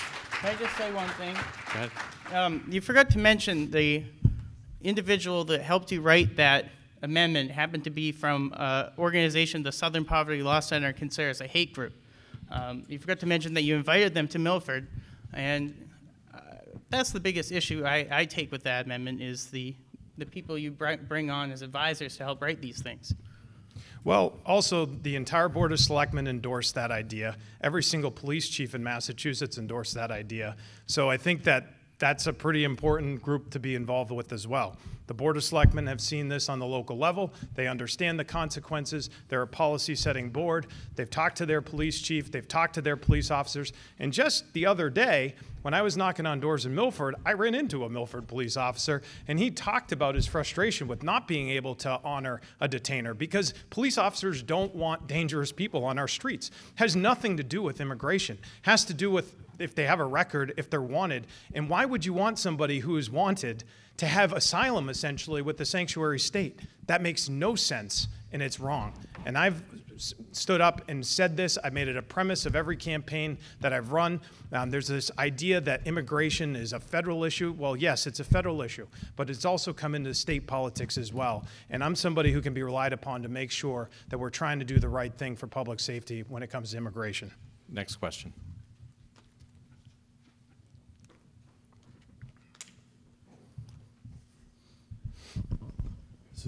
Okay. Hi, I'm Pat Edwards. I'm from Sutton. My question is more for Mr. Morali. Earlier in the night and throughout your campaign, you cited healthcare and education as two of your biggest issues, which I think are very laudable issues to take on. But my question was, how do you plan on funding your answers to some of these issues? Absolutely. Well, I'd like to add on to the previous question one thing. I've also talked to many police officers in this district, and I'm proud to have the endorsement of Massachusetts' largest police union, MassCop, who is with me on the fact that we need to have a more local focus in law enforcement. But to answer your question, I think there are several ways we can pay for it. But one thing that the Supreme Court has allowed Massachusetts to do, finally, is to collect online sales taxes, something that we haven't been able to do because of outside organizations that are selling things online. This could see a significant amount of revenue for the state. And it also will help our brick and mortar businesses who are at a disadvantage right now because online retailers aren't charging or giving sales tax to the state. So the Supreme Court ruled that Massachusetts can collect that. That's going to see a significant bump in revenue. This is not a new tax. This is a tax which already existed. And I think it should go to our schools and healthcare personally. So that's one major way I could do that. Ryan, you want to comment? Appreciate the question. I think that that's one of the things I was touching upon at the beginning of my opening statement, right? So we had $1 billion budget deficit when I came into office. We worked together, reform-minded, closed that gap. Now we have $1 billion budget surplus. The problem with our state tends to be they like to spend your money a lot. And Tom will be part of that. He thinks that it's good to go to a single-payer healthcare system, which estimates out there are $35 billion. No state sales tax collected on the internet is going to cover $35 billion. That also doesn't include moving people from the private sector who are employees to the public sector, who now you have their salaries, you have their pensions, you have health care liabilities that have long-term forecasts for costs. The second thing is he talks about wanting to expand education funding for Chapter 70. That's a $2 billion cost. We agree on that, but that's something that's really difficult right now because we're trying to figure out ways to get the money. Senate Republicans have offered what we call the LIFT Fund, which would grab some revenues from different areas to help fund it without raising taxes. For example, cutting off funding for the Boston Convention Center expansion, which I think is a ridiculous notion that we should be doing that. Second, making sure that excess money that comes into the state over consolidated money, meaning consensus revenue, whatever comes in over, would go to Chapter 70. And then, you know, he supports question 1, which is, as you heard earlier, a $900 million unfunded mandate. How are we supposed to pay for these things? When you add that up, quick math, that's about $38 billion. We have a state budget that's $40 billion right now. That's essentially doubling our state budget. I don't know how he pays for that. The answer has got to be taxation, and that's your money. Next question. I'd like to say something about the healthcare costs in particular. There was an amendment passed on an omnibus healthcare bill in the last session that would have actually studied the cost of moving towards a single-payer system, what the cost savings would be for the average consumer, and that was the responsible way to determine what the cost of moving towards such a system would be. You voted against that study. You're one of 3 senators to do so. So instead of actually looking at what we could do to save costs, you just knee-jerk vote against it. No, I just don't think we should get anywhere near a single-payer system. You look around the world, Canada, other parts of Europe, they come here for their health care when it's an emergency. Hold off. Come on. Please. No, audience, please. I'm just curious how many people have relatives that live abroad. So my aunt and uncle live in Denmark. All right, okay, hold on. Please. There are wait lines in other countries for simple procedures like a rotator There's cuff. wait lines in Milford Hospital. Excuse me, please. Thank you. I don't think single payer is a good system for Massachusetts. We're consistently ranked #1 in the United States for care. I think that is incredibly important to maintain. And my point is, you can't just raise taxes to pay for all these things. There are hardworking, good people trying to raise families, and they can't afford it. I don't think we should go back to Taxachusetts. Apparently, Tom Taxes does. All right, we're going to move on to the next question.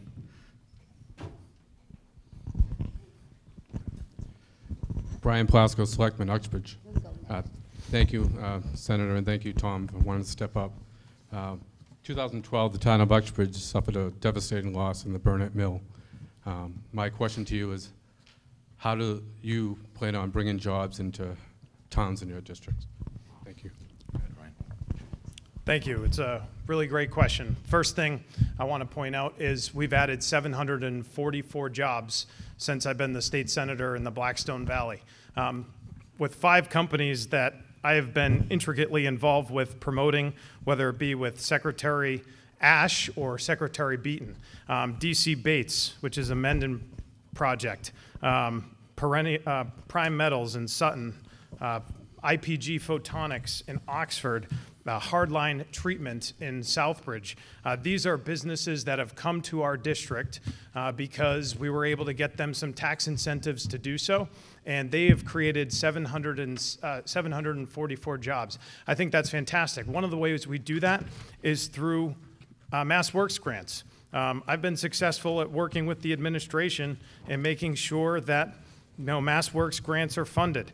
We got $1.7 million for the town of Bellingham to expand a lane, which a company called Campanella is going to invest $40 million in and bring jobs. IPG, we're working on a Mass Works grant for them right now. They're going to expand and have 400 jobs. These are high-tech, good jobs, manufacturing, advanced manufacturing jobs, and they're things that I've worked intricately on with making sure. In fact, just yesterday, I was on the phone with Secretary Ash talking about Uxbridge and perhaps getting Uxbridge some Mass Works money. I think there's good news coming. We recently opened up extension of water, $200,000 on Route 16, Douglas Road. That was a Mass Works development grant. $2.4 million in the town of Oxford to expand water there to accommodate economic growth. These are things that were filed in bond bills. Tom has said that bond bills are not real money.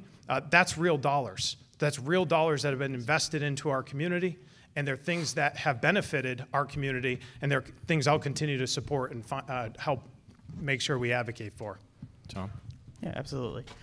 So I absolutely support infrastructure investment as a means to promote economic development. We need to help set the table for economic growth in the communities of our district, that's for sure. And I do think that bond money is not necessarily a reliable source of investment for our communities. You see these bond bills get passed, but the bonds have a terrible track record of being fully funded over the course of the bond. I know Millville's still waiting on a significant amount of money for their town hall. I have a breakdown here of the grants awarded to each district in the state over the past legislative session, and our district ranks number 31. There are 40 Senate districts.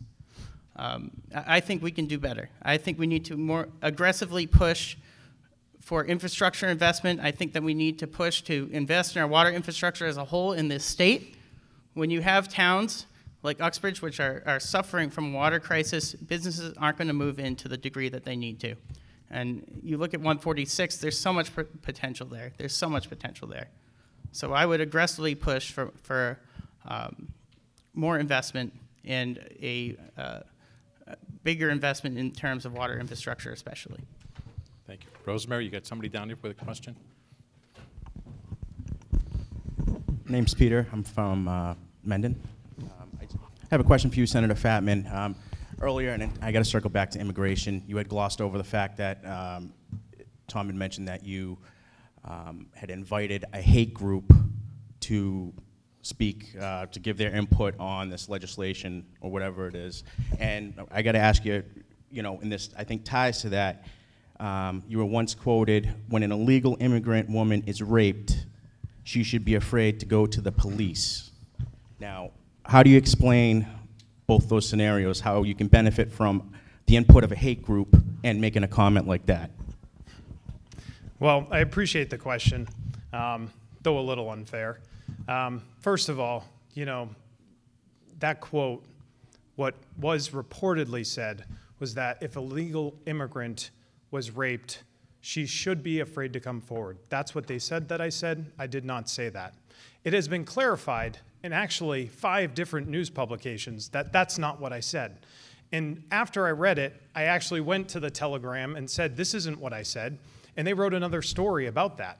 What I did say was if they were raped and they were here illegally, they would be afraid to come forward because they probably are not aware that there's a visa called a U visa that they would be able to utilize to actually put them on the path to citizenship. This was passed by the federal Congress and something that I think is a really good initiative. In fact, we've worked to make sure that every police department within our district has knowledge about U visas so that if an immigrant and who is here illegally gets, assaulted or has some sort of terrible thing happen to them, that they have the knowledge to go forward to the police, feel comfortable doing so, but also being aware that they're eligible for this U visa. And we have tried to put that into the state budget. We have tried to put that into various pieces of legislation, and I filed legislation on that because I think it's really important. The second thing about the Southern Poverty Law Center, they name a lot of people hateful groups. You know, they've named Muslims trying to stop Muslim extremism or Islamic extremism that have sued them. I mean, these are partisan organizations. I know the woman. I think she's a good person, and she worked for the U.S. State Department. I don't think we have, back in the Carter administration and the Reagan administration, I don't think hateful people are working for our federal government. Next question.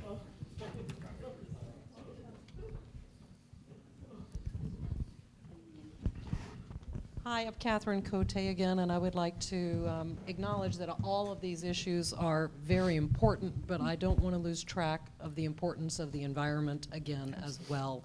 So I would really like to hear what each of you had proposed to do to push us toward a truly sustainable future. Thank you. So I'm proud to have been endorsed by the Environmental League of Massachusetts. The environment is definitely a priority for me. I think we definitely need to increase the net metering cap or eliminate it entirely when it comes to solar. I think an arbitrary cap on the type of energy, on the reimbursement for energy that people produce in their own homes not only makes economic sense, I think it doesn't allow us to prioritize clean energy either. I want to increase the energy index for businesses here in Massachusetts. And I also support regulations on soil importation projects that could be dumped near drinking water sources, as has happened in Uxbridge.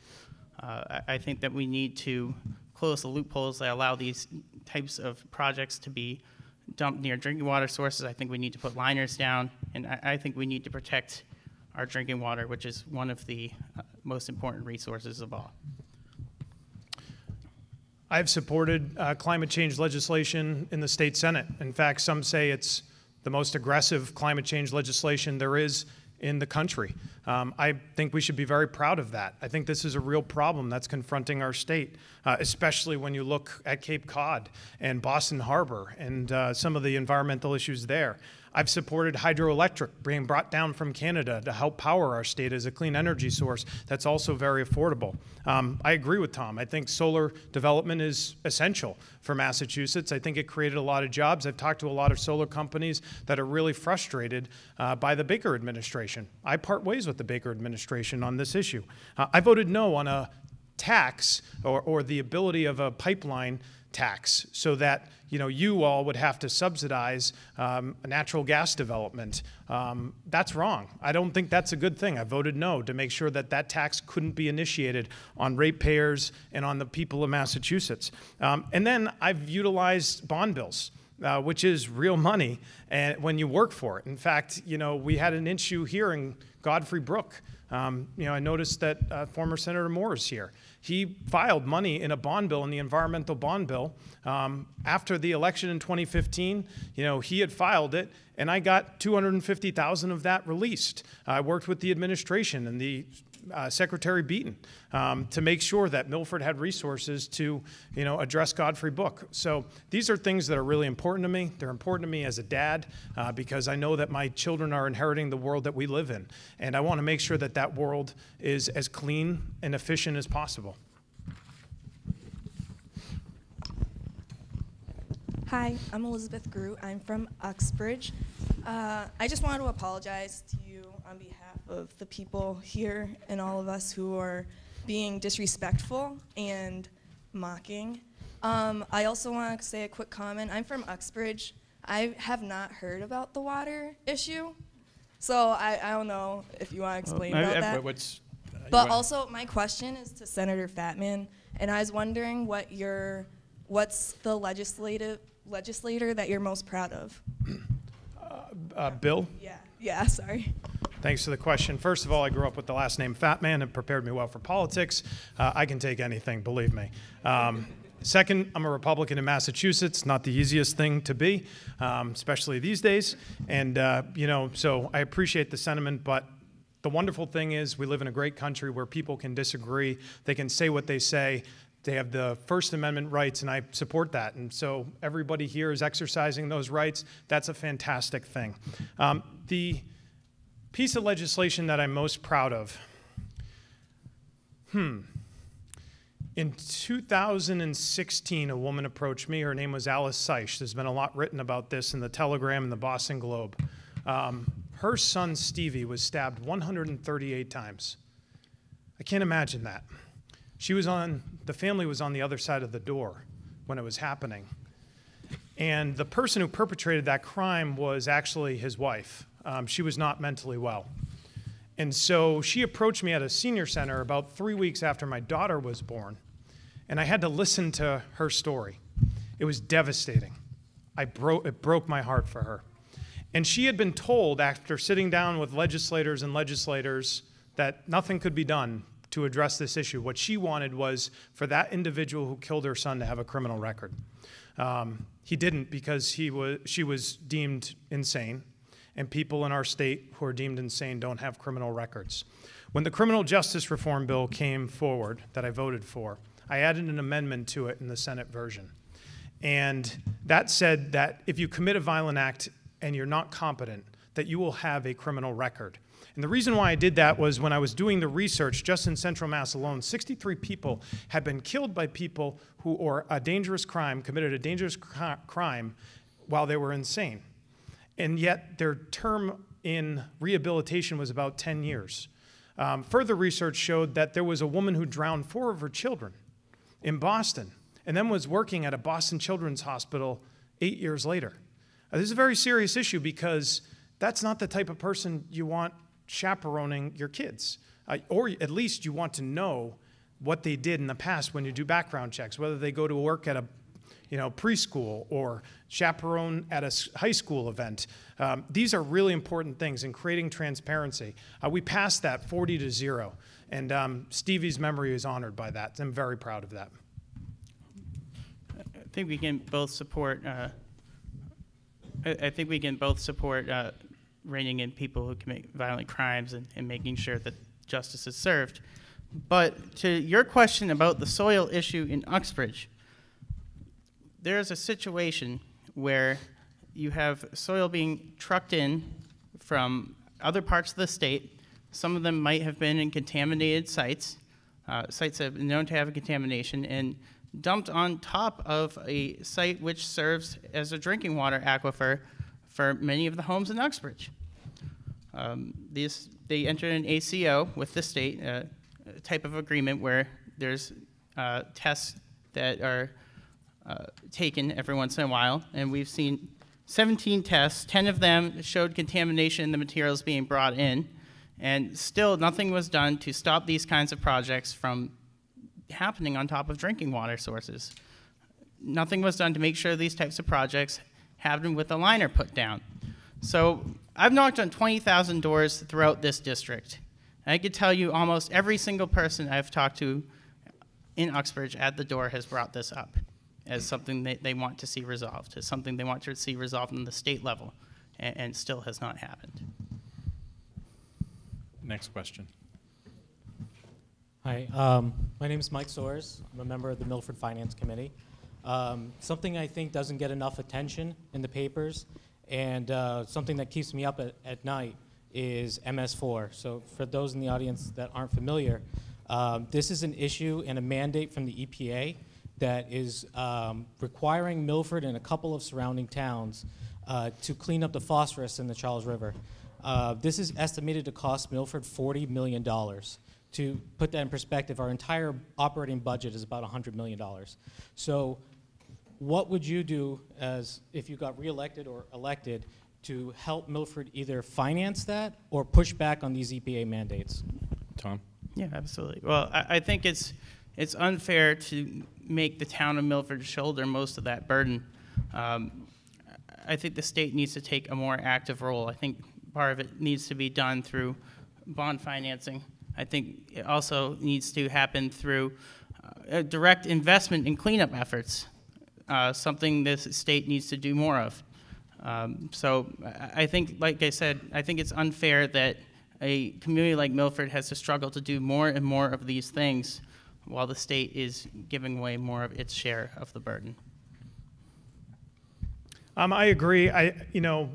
Since I've been in the legislature, I entered in 2011 as a state representative, and I've worked across party lines, across different ideologies, to get a waiver from that EPA mandate. It's unaffordable. There's not a lot of accountability. These are people from Washington mandating here locally, and I don't think that that is right. I've worked with former Representative John Fernandez, current Representative Brian Murray. I think we're all on the same page as that. What just surprises me a lot is the idea of using bond financing to address this issue, because you can go on Tom's Facebook page. He created a video calling me a liar, that bond money is not real money. And now he's offering it as a solution to the problem. I kind of have whiplash from that. I don't really understand how, when I put it forward and all of a sudden, there's money to address important topics, like, for example, this soil mitigation. I have $5 million put in there between the towns of Millville and Uxbridge to hopefully address the exact issue he's talking about for soil mediation and mitigation. On Kempton Road in Millville and Uxbridge, there's a more significant problem because there is contamination. Now, no one really knows where it's coming from. In fact, the DEP thinks it's down in Rhode Island. And they're actually looking at potentially, a lawsuit against the equivalent of the DEP or the EPA over in Rhode Island. So I'm kind of befuddled by the fact that it's now offered as a program to finance problems, but when I do it, it's not real money, it's monopoly money. That makes no sense. The problem is when it's offered as the only solution, when you're not pushing for direct investment in cleaning up these problems, when you're not pushing for direct investment in Uxbridge's water infrastructure, when you're not pushing for amendments to address the issue of contamination, to prevent this from happening in other places. Now, and the other issue is that this is a problem. This contamination in the Charles River is a problem. I just don't think that Milford alone should be the town that has to clean it up. I think that the state needs to take a more active role. Next question.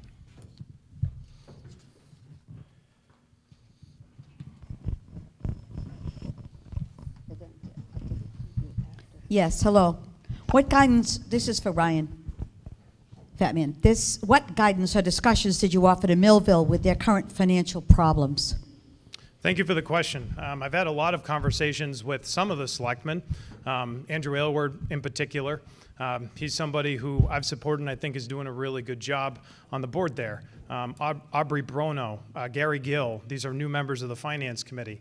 I helped the town get $100,000 in Complete Streets grants, helped the town get $10,000 in the statutory budget when they asked me for help for their centennial program. But there hasn't been a lot of communication from the board to me, despite my efforts to reach out. And I find that to be very unfortunate. We did put money aside for water development because I think that's a really important issue in the town of Millville. Millville needs to grow its business sector. And we're hoping, they just created a business development center on Central Street in 122. We have potentially a water source there that we've been working with the Mass Office of Business Development to reach out to the selectmen. In fact, I believe we're about to send a letter to the Board of Selectmen asking them about if they are interested in utilizing a $1 million bond authorization that we got, and then taking them into the State House, hopefully, if things are successful here, in March, when the governor puts together his capital plan for water infrastructure. Those are things that I think are really important to the town of Millville. I've also committed in this next budget cycle to trying to address their financial problems by authorizing statutory spending. If they need an extra $100,000, I might be able to help out with that. I've done that for the town of Douglas. Town of Douglas was about $250,000 short in 2015 during their budget process. I got them that $250,000, and when they worked with me, we also were able to institute an out-of-state fee for people coming to Walham Park, which has generated several $1,000s that help support their public safety initiatives because the town gets stretched because of state land. These are things I'm happy to work on with the town of Millville, and I'm looking forward to it when I get reelected. So in regards to Millville's situation, this is something that has arisen over the past year. We've seen numerous meetings, whether it's a special town meeting, whether it was a vote on override, whether it's meetings between Millville and Blackstone and their school committee, meetings with DESE. We've seen several important public events over the past year where they're discussing this important issue and these important topics and issues which are of great import to the people of Millville and of Blackstone. Unfortunately, I only saw Senator Fatman at one of those. I've seen candidates for various state offices. I saw the current representative, Kevin Kuros, there, but I haven't seen you present at most of the discussions, and I think it's important that the people of Millville have their senator around to address their concerns with. Well, I appreciate that, and if I could just respond very briefly. Jennifer Callahan, who is the town administrator, sat in my office for 2.5 hours with the administration and finance team from the governor. That was actually addressing the town hall issue because the town hall issue is in disrepair, and Senator Moore, to his credit, got $800,000 in a bond bill for the town hall. Tom points out that not a lot of that money was released, $25,000. The reason why it wasn't released is they shut down the town hall. The state doesn't want to make an investment in a town hall that's condemned by the Board of Army Engineers. That's a pretty fiscally prudent position to take, in my opinion. I was able to get the $25,000 released for the town of Millville so that they would have some money when they moved over to the new place where they put the town hall. I also reached out to Blackstone Valley Tech to talk to them about potentially helping out Millville in saving costs. So, this is something that in public meetings. One of the public meetings was when I was in session voting. I have a 100% voting attendance record. I'm not going to skip a vote because that's what I got elected to do. My staff has been at every single one of those meetings, one of which we weren't invited by the town, the one with DESE. And then the administration called and said, have you been invited? By the way, Representative Kuros, who's in the back, wasn't invited. He came. My staff was there. So, and I've had a very close working relationship with Kevin Kuros, and he has kept me involved in as many things. I've got 14 towns in my district. Sometimes I can make meetings. Sometimes I can't based on my legislative schedule. I try to be as present as possible. But I've had 841 events that I've been to over the last 2 years. If you want to ask my wife, she's right in the back. I'm not at home that often. And a lot of times I'm coming home to 2 children who are already asleep. I'm very happy to do this job, not complaining at all. I think it's a public service that we're called to do. But I go to as many things as possible, and sometimes I can't be there. The only reason why Tom's showing up now is because he's a candidate. He was not at those things prior to. And, I think that that's something that needs to be pointed out. Yeah. Hold your applause, please. Can I just respond? Absolutely, Tom. Since I gave Ryan a chance, go ahead. Sure, absolutely. Well, I've also been very busy over the past year since being a candidate and working a full-time job as well. I've met with almost every single public official, superintendent, town administrator in this district, and they all have said the same thing. They say that they haven't seen you around nearly to the degree that you need to be. And I had a superintendent who said they've never even had a meeting with you. So this isn't a matter of just showing up when you have a vote going on. This is a matter of doing an important part of your job, which is being accessible and being out and about with the people of your district. Please name the town administrators and the superintendents. I don't need to do that. We're going to move on to the next question. I don't need to put them under the gun right now. That's because it's Go ahead, Rosemary. Jason King, proud Milford Use that line before Ryan. Hold on, Tom. Come on. Jason King, proud Milford resident. My question is for the challenger. You mentioned something earlier about a police union endorsement. I appreciate your concern for our law enforcement officers. My question is, do you know the names of the 3 law enforcement officers that were viciously murdered here in the state recently? I know the names. It appeared to slip my mind, but I have family who are in law enforcement.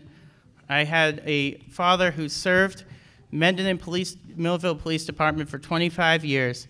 If you don't think that our men and women in uniform who serve our communities are of great importance to me, then you're wrong. This is something personally I think of all the time. I had a family member, I've had family members who have put their lives in danger, going into dangerous places in service of protecting and serving us. So of course it's important to me. We're going to have Beverly ask a question from somebody that submitted a question. Jose, yeah, I mean, that was really directed to him on that, but go ahead, Ryan, if it's not. I just want to say, you know, Tom was endorsed by Mass Cop. I think one of the reasons why they supported him is because he would be pro-police. I don't think it's right to say that's not the case. I've been endorsed by the Massachusetts Police Association, and on Thursday, the Central Mass Police Chiefs is going to endorse me as well. I was nominated by the police chief in Tom's hometown, Mendon, Chief Kersey, and I think I have a very solid record when it comes to law enforcement. My voting record reveals that. I mentioned before the law that I was most proud to pass. I voted for a mandatory minimum that if you fire a firearm at a police officer, it's 10 years. That passed the state Senate. I voted for a mandatory 1-year minimum if you do bodily injury to a police officer. That passed the state Senate. These things are really important.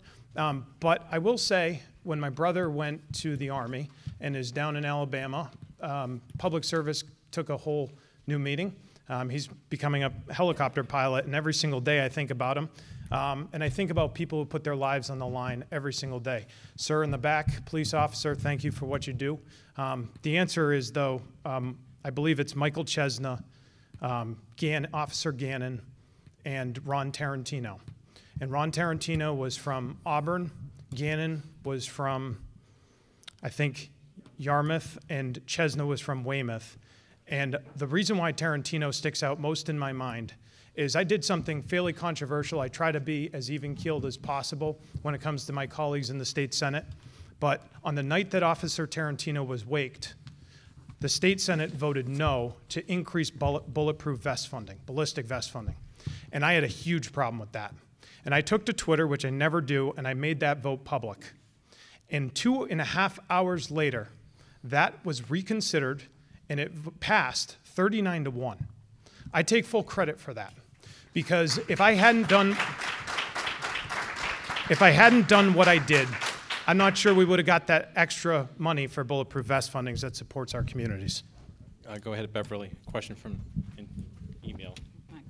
Email. I'm going to address one of the questions that we intended to ask both candidates from the beginning, but we're running out of time. So I'm going to repeat the question about on November 6th, the voters of Massachusetts will be voting on ballot question number 1, which deals with nursing staff patient ratios, an issue that will ultimately impact us all.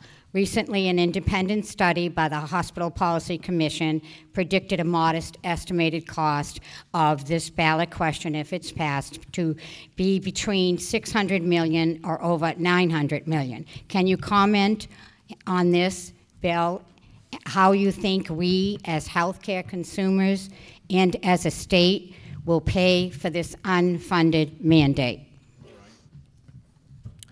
Yeah, you know, it's a tough issue. When I first heard about the ballot initiative, I was probably like most people. I said, oh yeah, that makes sense. I remember my mom being in the hospital in 2014, and she was in intensive care for 2 months almost. And I remember the care that she got from the nurses there, and they do have staffing ratios in intensive care units. And then I started reading the bill, and I was shocked at some of the provisions, and I find myself voting no. First of all, the Health Policy Commission saying it costs $900 million is significant. How are we supposed to pay for that? Second, that number in Milford is $5 million. Third, we talk about California as an example. California implemented this law over 5 years. It was put up there, maybe it was 60 days before in the last debate, or maybe it was 6 weeks. It's 37 days. The ballot initiative will be implemented in 37 days. That's impossible. you're going to need 3,200 new nurses. We don't have 3,200 new nurses here in Massachusetts to actually implement the law. And so you're going to increase costs. You potentially could do harm to care. We're number one in the state, in the country, for care. California ranks 17th, 24th, and 25th when it comes to care, and they have this law. So I think at first blush, I was very interested in it. I said, you know, this makes sense, but I think the better way to handle this issue is legislatively. If it is a good issue, let's bring it up in the legislature. Let's debate it. I know that it has come up in the past, but in the future, it should come up again. And the legislature should do its job and take on the issue. I think that ballot initiatives being put on our ballot that are significant, for example, marijuana, 88 pages long. I doubt many people in this room actually read the entire 88 pages. This is my job, and let us do our job. It's Brian Murray's job, and we do it through your will, and we do it on your behalf. But I think that we're going down a dangerous road with question 1 and just ballot initiatives that we put it on in general.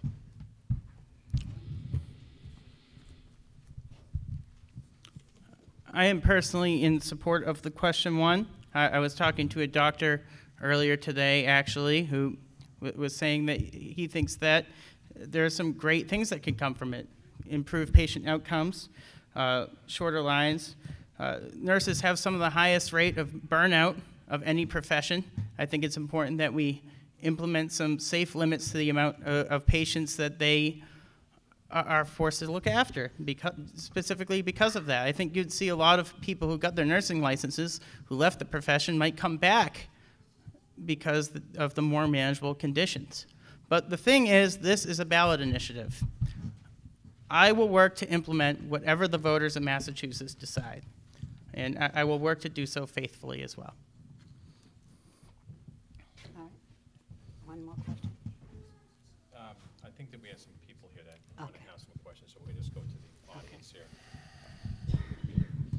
We have time probably for about another one question before we go to closing statements.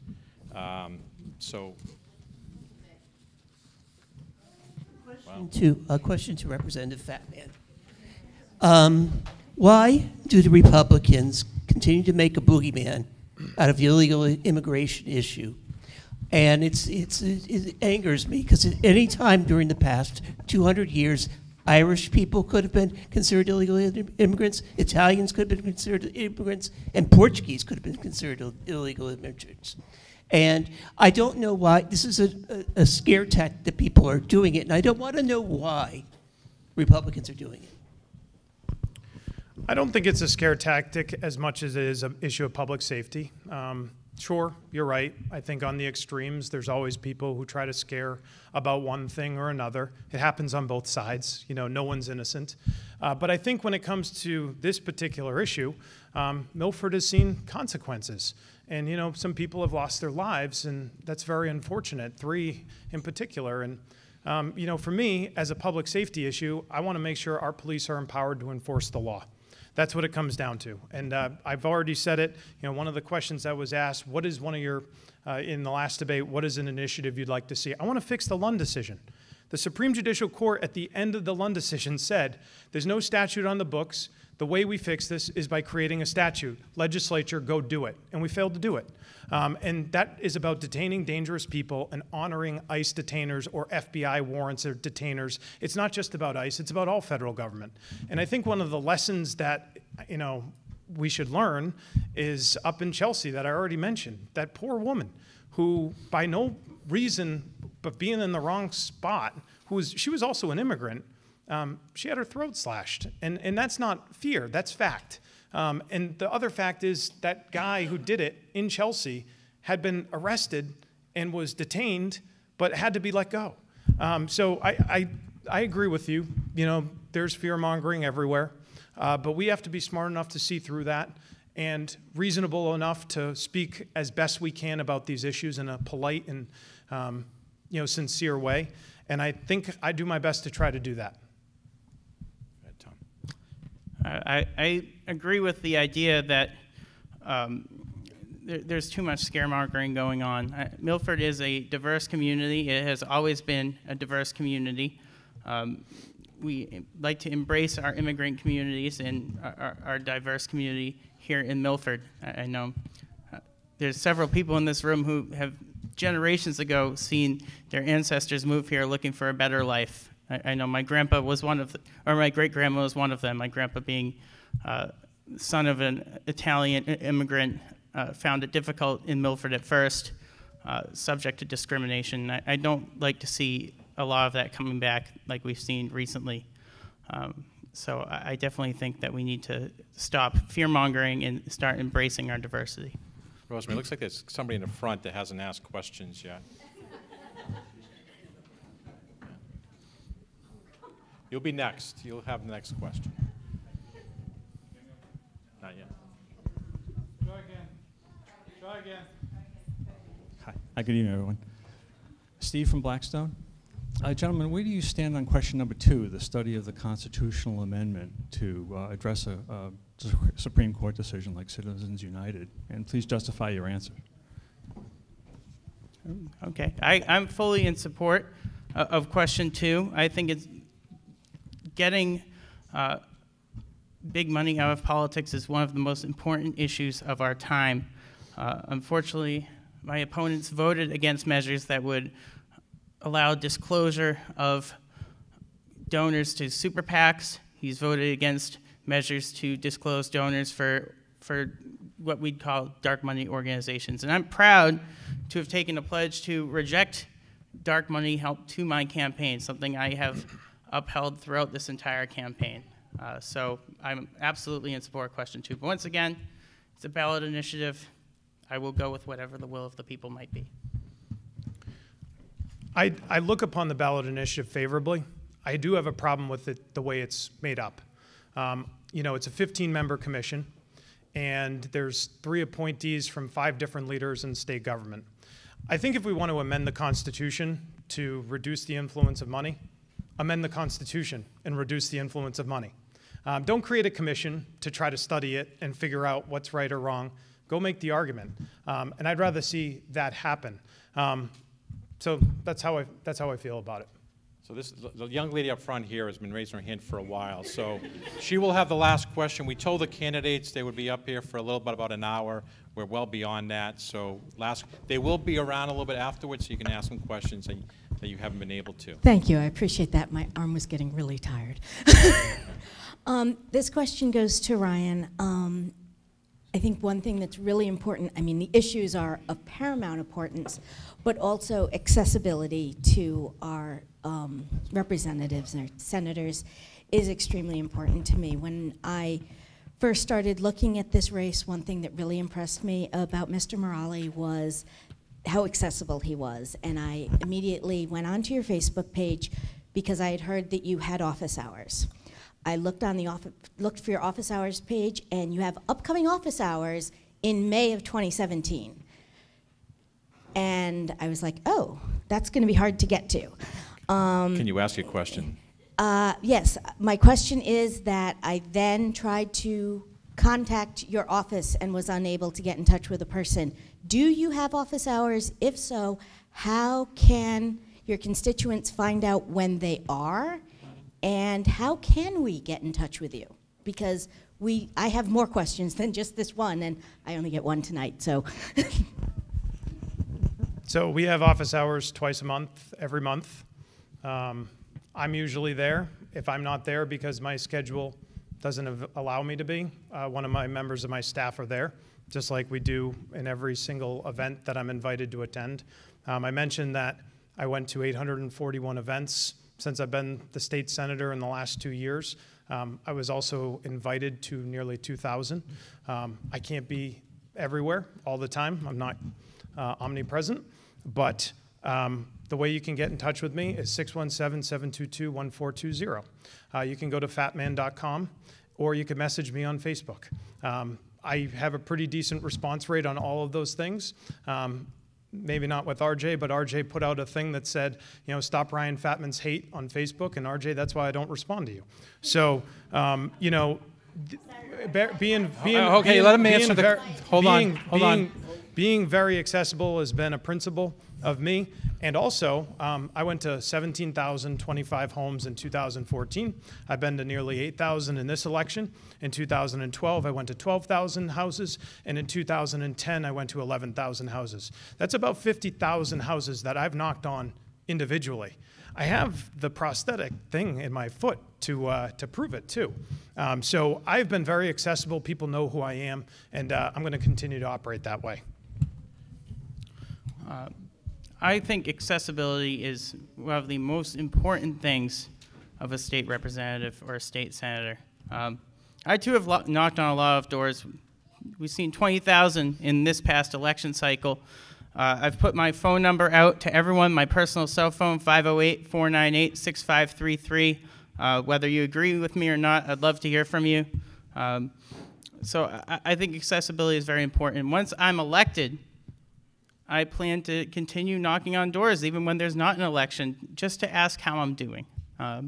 That's something I plan to continue. I plan to have frequent office hours and to go to as many meetings as possible myself.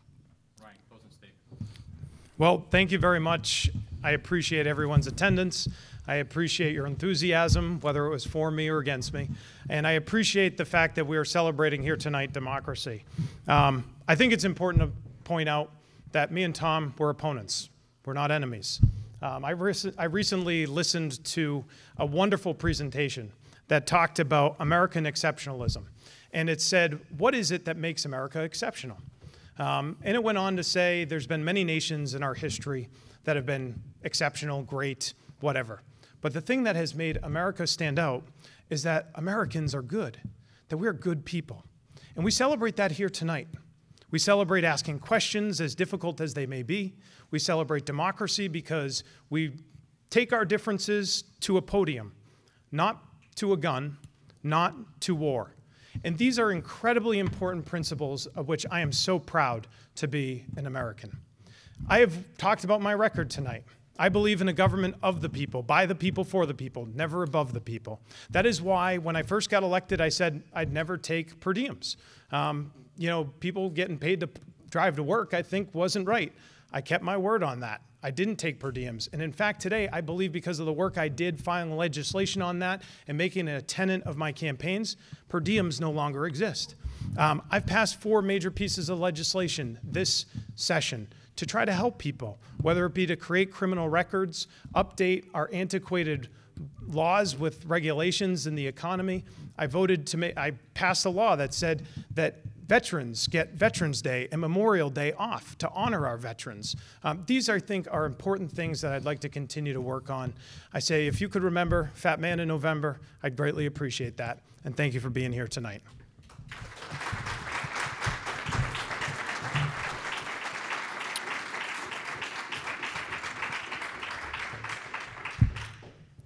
We take much for granted in life. We assume their trash will be removed, their street lights will stay on, their children will be educated, their water will be safe to drink, and their seniors will have a place to socialize. Before I decided to run, I also took our state senator for granted. I believed he was working for us. You may never hear another politician say this, but I was wrong. I have spoken with nearly every municipal leader in our district, and the clear majority ask, where's Ryan? Where is Ryan? He is embracing divisive issues, benefiting from dark money, and partnering with suspect organizations. While he's doing that, we're missing leadership on finding additional funding to our schools, leadership to reduce healthcare costs, leadership to relieve opioid addiction, leadership to focus on water and soil contamination. He's absent while our communities face serious fiscal problems. While providing no leadership on these issues, he did vote to drop 140,000 people off of Mass Health. He did vote for initiatives that drain money from public school budgets. He did vote to conceal the names of employers who shift their employee health benefit obligations to taxpayers like us. I truly don't know what bothers me more about my opponent's tenure in office. The useless priorities he has championed, or the most precious resource he has wasted, our time. I think things can be better. Here's what I think we can do. As your state senator, I will fight for a school funding solution that's equitable to all, for environmental regulations and infrastructure funding for clean drinking water, for a healthcare system which is affordable for everyone, for long-term treatments for opioid addiction, for housing solutions to our veterans, and for policies that help our seniors to age in place. If you believe it can be better too, I ask you to join me like Congressman Joe Kennedy and so many other endorsers have. And I look forward to joining Ryan Fatman again for 2 other debates on October 22nd in Uxbridge and October 30th in Mendon. So please, vote November 6th for Tom Morale. Thank you.